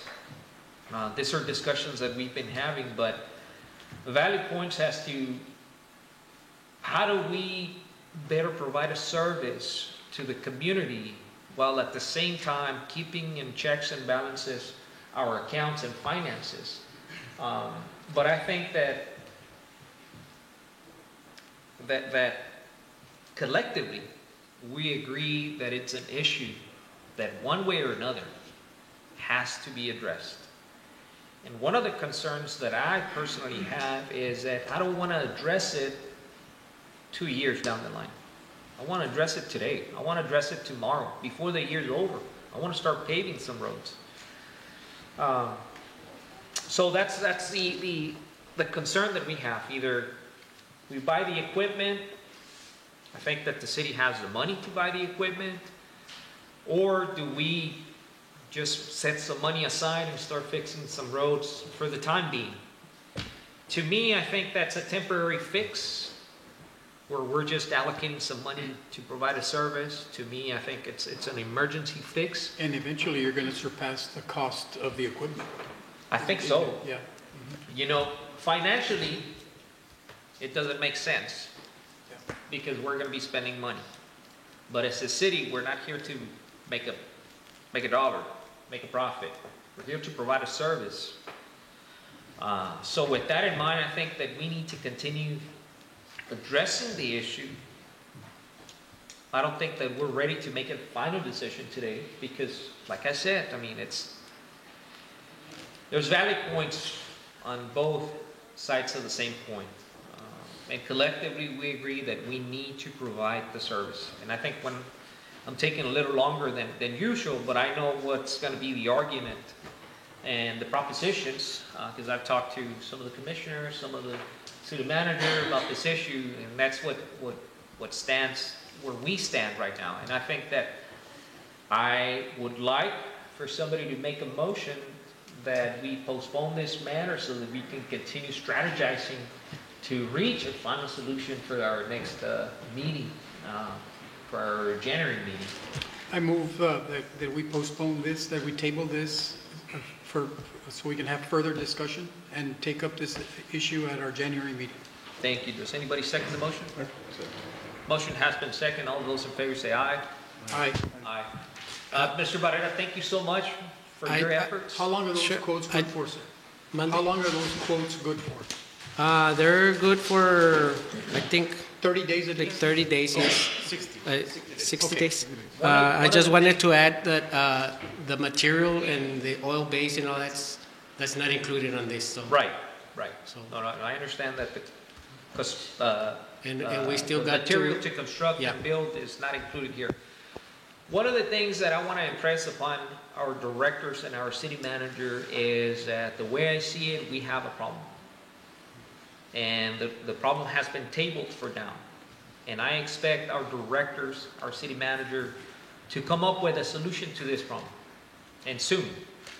Because we need to address it. We cannot progress and go take pictures at an IHOP, go take pictures at a Starbucks, go take pictures in all of these flashy places, which is great for progress. But we cannot forget about the essential necessities of the city, which are paving roads, providing public utilities. The essentials. The essential services, we cannot forget chasing what's a lot more shiny. We got to stick together. We got to keep it balanced. So I impress it upon our directors, our city manager, that we get together and come up with a solution to this, either with a proposed budget to fix some roads, or a strategic plan to say we're going to be addressing this roads, this other roads, or we're going to be having this money for on a as-need basis, but some solutions. But for right now, thank you so much, Mr. Barrera, for coming up with these numbers. Thank you. Thank you, Mr. Cantu, for providing the financial side of the issue, but we need to come up with a solution. Mayor, before we finish on this one, Mayor, thank you again, and I know you've been very, very vocal, and it makes a lot of sense, and you're right, and everything you said, it's perfect. But just to let you know, and we just discussed this earlier, the city business and public institution business is no different in the basics of whatever regular citizen business. I mean, if we want something new because we're growing, because obviously we need to get the funds from somehow, right? So I think this commission and the vision of all of us is to grow. So one of the recommendations that I would put on the table is, of course, to generate a new form of revenue, and we've been discussing some ways to get it. So it's going to happen. I'm pretty sure. Or there's also we can do a collaboration with the county. They have those machines already that we can work together if we can make a good negotiation, and that's our roles of politicians now. That those issues will be put on the table, see, and we can have our skills of politicians on the table and come up with a great plan. And I don't see how we cannot come up with the best solution, and maybe we can come up with a solution sooner than later. Like you say, maybe on the next meeting we can have all the ideas, and also this is a huge issue, and maybe we can come up with another town hall meeting, like the way we did it with the minimum wage when we had that meeting. Remember, Mr. Roger? Yes. A lot of community members came because this is huge, and we want to know what's your opinion. We can put some of the ideas on the table, and you tell us, hey, do we just don't do anything, just buy it? Do we look for help? Do we finance it? Do we open another source of income to the city so that we can subsidize this expense? There are many ways, and I agree with you. We need to do it before the end of the year, and I think it's doable. If el querer es poder, so I always say that. So we want to do it, yes, and that's essential. And yes, we are growing, and we cannot just leave this behind. This needs to be addressed, and we'll address it ASAP. And I think that Commissioner Barrera, I think it was you that mentioned that perhaps we can have a short-term goal, for example, be proactive and say, this is the way that we're going to be addressing the issue right now, maybe with a small budget, you know, and then at the same time, obviously this is kind of like the last resort. If we need to go out for some kind of bond or something, or some other program that can finance this, those are also things that we can consider.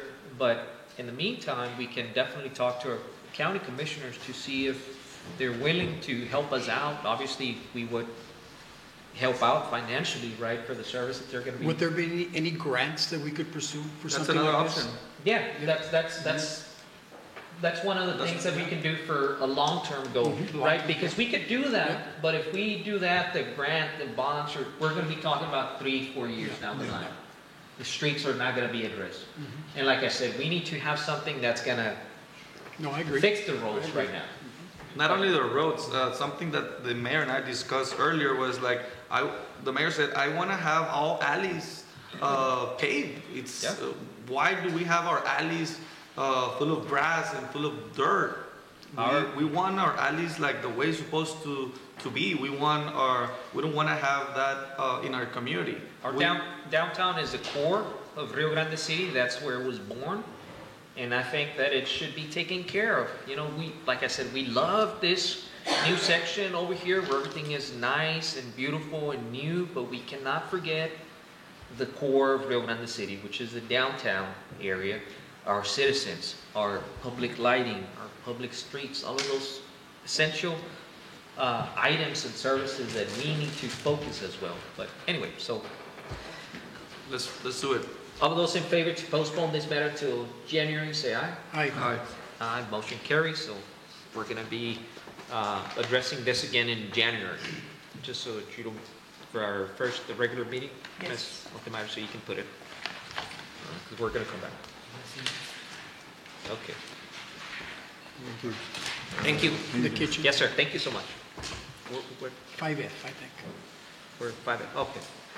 Discussion and possible action to solicit bids to modify commission chambers to remove kitchen in order to increase space for the public. I think this is overdue. But I think this is overdue. I mean, it was funny to me when I first walked in here that somebody could be cooking there some tacos. We're conducting the most fundamental business of the city here in the same place. Beautiful kitchen, but I don't think it belongs here. Obviously, can barely see over there, Miss Holt, in the back, but I don't know there. But I think that as much as we like this area, I think that it needs to go. I think that this is the ultimate place of the most fundamental city business, and I don't think a news reporter should be asking us after a meeting, why do you guys have a kitchen here? So hard to explain, right? But I move that we approve item 5F. everybody second? All those in favor say aye. Aye. Motion carries. Thank you. Going to G, discussion and possible action to solicit bids for a 5-year strategic plan for downtown Rio Grande City. Mayor and Commission, also a project that is long overdue is to get a strategic plan for our downtown. We know that we're going to have a loop soon, and we'll have that heavy traffic detour.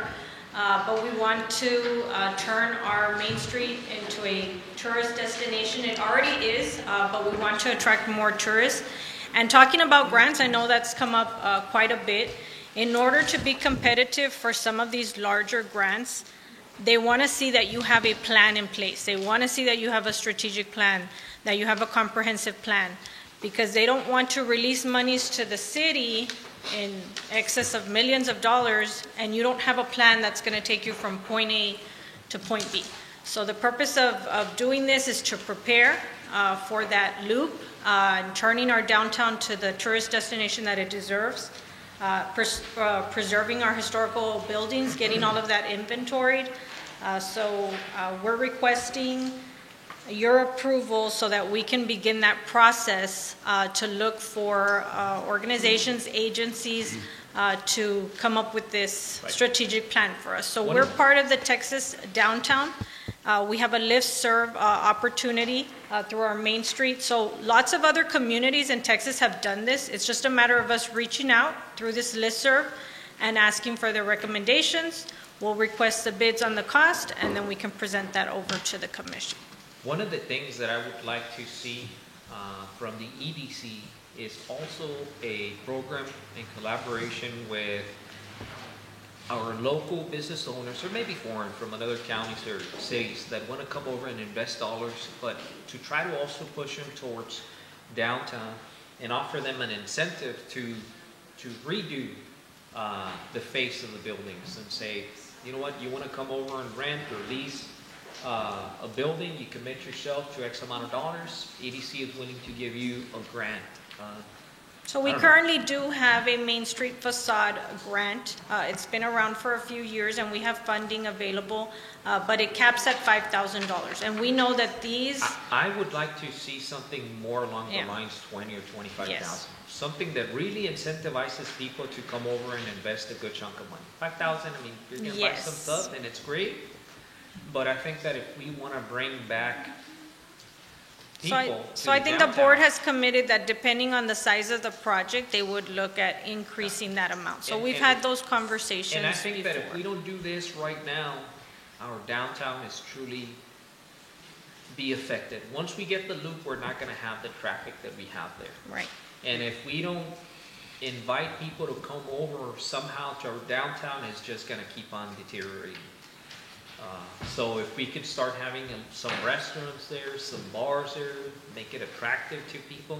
But obviously it's got to be nice because some of those buildings are, they're Yes, they're That's starting the to be dilapidated. And another option that we've discussed is some of them are up for sale. So even if our EDC or our city can purchase some of these buildings, rehab them, and then... That would be great to lease them. You know, Yes. some of these buildings, if we want to buy them and lease them, that'll be great. income. Yeah. Yes. And we're helping Small the city. businesses Yeah, so find a we- place. It could be a business where we can incubator. say there's people that want to sell barbecue, that want to have a little restaurant there, but they don't have all the capital. But they're willing to be there on a building that right now is abandoned. You know, if we help them out, we incentivize them, bring in people to downtown, I mean, it'll be great. I think we need to focus on downtown right now because once the loop is built, the traffic that we have there is, a lot of it is going to be gone. And we have a lot of complaints from property owners about the 18-wheelers and the vibrations and Right. the damage it causes. So we understand that it's not their fault that traffic is there. So we Right. want to incentivize them to protect their buildings, preserve their Yeah. buildings. So I think those are great ideas that I can take back to the EDC Yes, about please. increasing the facade grant amount. and also looking into the available property in downtown and starting to consider making those purchases. That'll be great because we have a beautiful downtown, but we need to do something to bring in more people into Yes. downtown. Yes. Anyway, I thank you so agree. much. ma'am. Thank you. Okay. Do we have a motion to approve item G? I so move. Do we have a second? I'll second. Motion has been second. Any further questions, concerns? All of those in favor say aye. Aye. Motion carries. We're going to the item 6, Planning Department. A, discussion and possible action on the approval for the Zafiro Azul RV Park subdivision. Good afternoon, sir. This property is basically located in South Suntex Road, and just north of it. It's a one lot with 25 spaces for an RV park. Everything's already addressed except for on Friday, I believe the owner told me that the fire hydrant will be installed. Is it a local owner? It is the local owner. The gentleman's here in the audience. It's within a 5 miles ETJ. ETJ. And all these items have been recommended for approval by the planning. Yes. So they've already been recommended for approval? Yes, sir. Unless there's any questions, Mayor, I move that we approve this item as presented. Anybody second? I second. Motion has been second. Before we take a vote, sir, I want to say congratulations. I want to say thank you for putting your dollars in our community. And if there's anything that we can do to help you out and assist you with your business, please let us know. But congratulations. Appreciate it. Yes, sir. Thank you. Thank you, sir. I saw it. I drive by every day through there, so very nice, very neat. And thank you for having that. We don't have. How many acres do you have there, sir? It's 3 acres. 3 acres? Yeah. And I know this is expensive to build because I looked into it personally. Yeah, so you're gonna have something neat, something nice, and there's a lot of citizens that need that in a new form and with new ideas but basically with new rules, right? I don't think you want to have your park just like looking bad. So and it's right there on Suntex, so people will see at it. So if you can just enforce those rules, that will be greatly appreciated by us. And again, thank you, and hope you make a killing there. Thank you. You made a motion, correct? Yes, sir, I did. Has been second. All those in favor say aye. Aye. Aye. Motion carries. Thank you, sir. Thank you. Discussion and possible action on the approval for re-subdivision of Lot 16 out of the re-subdivision of Laguna Heights subdivision. Yes, sir. This property is basically on Eisenhower and San Roberto Road. It's in the area of Veterans Middle School. They want to do an eight lot. I think it's 16. I don't know why. But they're changing it to 8 lots, multi-family lots. I have the engineer here. Oh, this is on San Roberto? On San Roberto Road, yes, sir. Where does that lead to? That end? Or is it just To Eisenhower? Yeah, this is that's the wrong one. Here you go. It's right off Eisenhower, yes, sir, on San Roberto. Oh, right up. Okay. Yeah. That's the lot. It's right across Right there. Veterans Middle School? Yes, across the middle, yes, sir. Okay. Okay. The first one is phase 1, and then the other one is the replat, the re-subdivision. Who owns this? Mr. Garcia. Garcia? Mr. Garcia. Is that the one that has some power lines going through it, some big power lines? No, sir. No? I'm lost then. This is the land, there's 2 sets of apartments on San Roberto Road, there's the land in between. There's some homes too also, that belong to the same okay. developer. All right. And you're recommending approval? Approval, yes, sir. Motion? So moved. Second? Any further questions? All those in favor? All right. Aye. Aye. Motion carries. Thank you, sir. Moving to the other. Discussion and possible action on preliminary approval for the Heights 3 subdivision. Yes, sir. This property is basically south of us right now. It's on Trophy Avenue. They're proposing a 30-lot residential property. What's that, I'm sorry? 30 lots, residential. And your recommendation? Recommendation for preliminary to move forward, yes, sir. Motion? I move that we approve as presented. Second? Second. Any questions? All those in favor say aye. Aye. Motion Thank you. carries. Thank you, sir. Mr. Tony, just before you go real quick, how many building permits did your department give these last month? Last month, More than likely. I believe was, on top of my head, I know I gave them to you, but I think it's 100 and plus. I think it's 150 permits. 150 permits for new residential? Of everything, sir. Everything, but what about new houses? New homes, I don't have the breakdown, but maybe 30 or so. 30 a month? Yeah, around that area, ballpark, That's- on average. That's good, because those houses are brand new and you. And I'm also including like the multifamily units, which those are divided into, if it's 2 units, it's two building permits. If it's Okay. 3, it's 3 building permits, so. And do you see an increase on the amount of permits? At this being time, issued by your department? At this time, it's a little bit lower because of the time of the I year. mean, as compared to last year. Yeah, it's a little bit lower today, but. Marty, Good. Thank you. Thank you. do we have anything for executive session? Just the Main Street. Oh, the Main Street.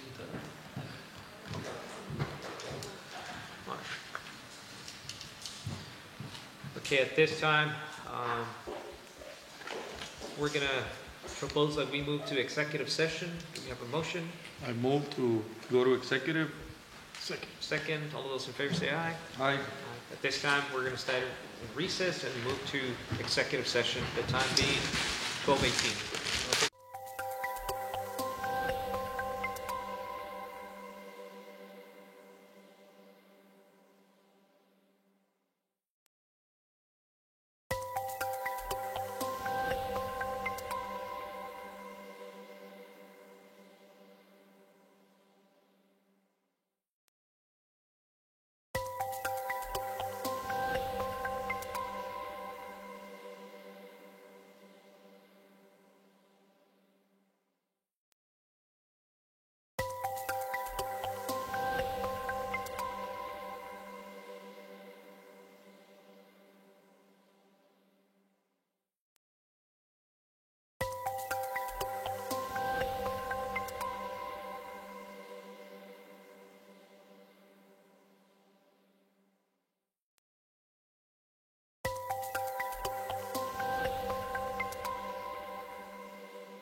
Marty, do we need to address this?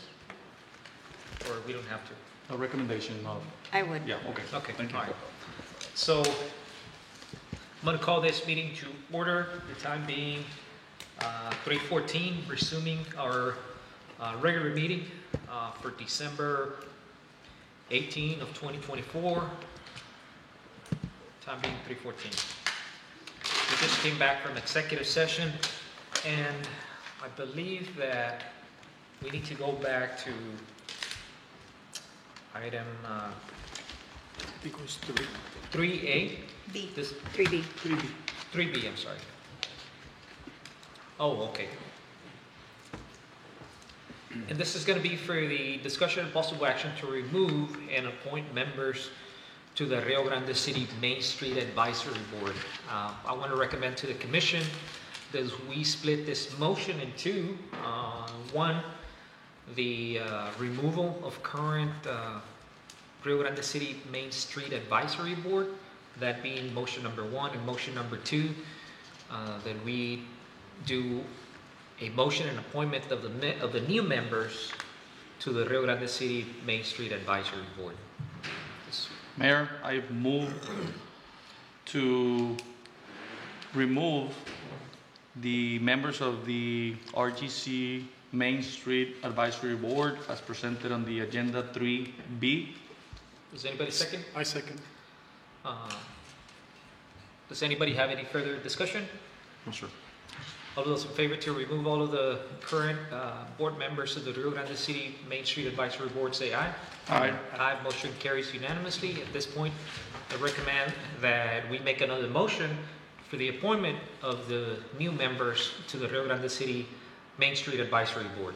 Mayor, I move to approve the appointment of the new members of the Rio Grande City Main Street Advisory Board. Does anybody second the I motion? second. Motion has been seconded. Now, I would like to hear the recommendations for the new members for the board to be considered. And who are those individuals that are going to be recommended? Mayor, as talking to our Main Street Director, Ms. Yanderi, she recommended Ms.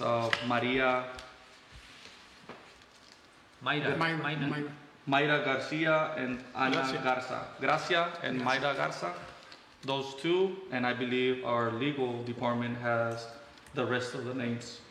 Hold on just a second. Ms. Yanderi, are those names correct? Ms. Mayra Gracia, that's correct, and she's already on the board. And Ms. Ana Garza, she's the newest member to the board. Mayra Gracia Gracia, that's correct. and Ana Garza. Garza. Okay, so just so that we're clear on the record, they were removed from the board, but there's now after they were removed, there's another recommendation that they be reappointed for this particular position along with new members. So who are the other recommendations, Mr. Milan? Do you have them? Ángel Montemayor, Gladys Campos, Marcus Canales, Diana Saldaña, and Tony Lopez.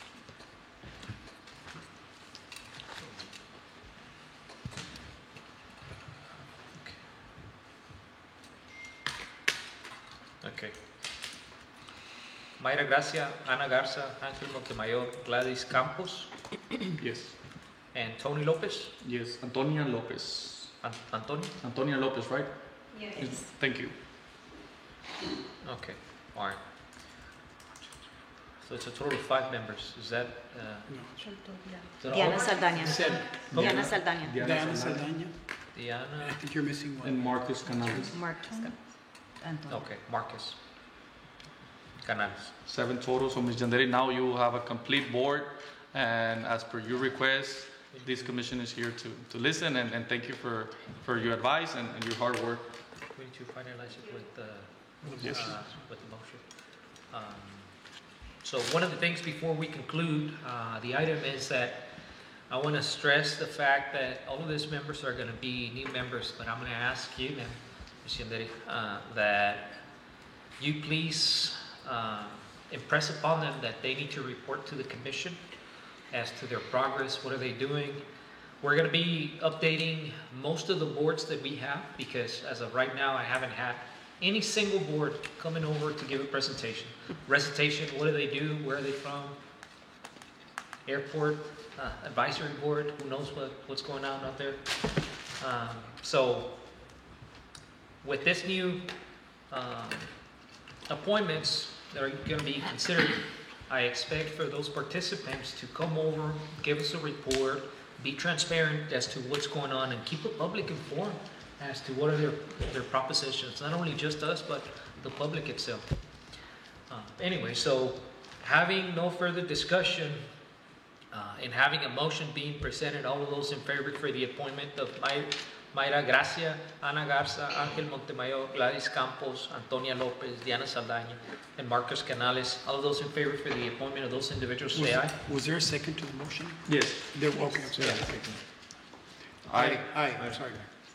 Aye. Motion carries. So we have a new appointment of new board members. Congratulations. Congratulations to them. They're not here, but I guess we'll talk to them at a later point.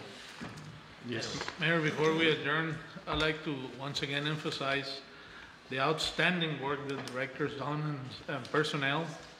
And it was a long meeting, but we had a lot of good things to report. I certainly wish that at all our meetings we had all these good things to report, but certainly couldn't do it without these individuals here in the audience. So kudos to that. Thank you. Thank you. Thank you.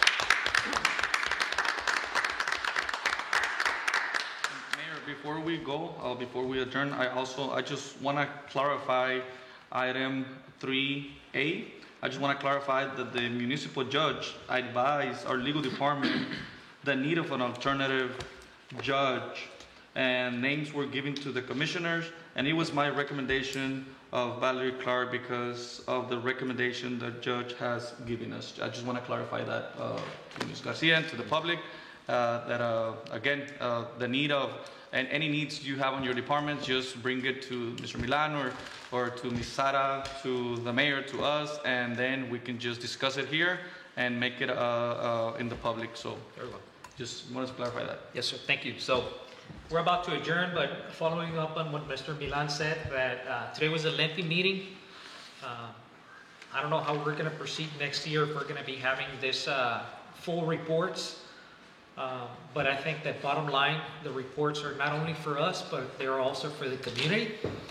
And it also keeps all the directors in check by keeping themselves informed and prepared as to what they have to present and trying to bring a report so that nobody gets complacent and thinking, well, nobody's going to be checking me, I'm not going to be reporting. So the idea is that there's an accountability program with the reports. The community is going to be informed as to what's going on. And then obviously we ourselves can be informed as to the progress that your department is doing. And so far today, it's been a phenomenal conclusion of the year. This is going to be the last meeting that we're going to be having this year. And I want to say thank you so much for everybody that has worked along with us, with the old and the new members of this commission. I know that it takes a lot of adjustment, getting to know each other, but I think that we're being very professional. You all are doing an excellent job, and I'm very proud to be sitting here along with this new family that I have today. So thank you. Thank you. Thank you, man. At this time, I'm going to ask for a motion for adjournment. So moved. Second? Second. All those in favor? Aye. Aye. Motion carries. We stand adjourned at 3:23 p.m.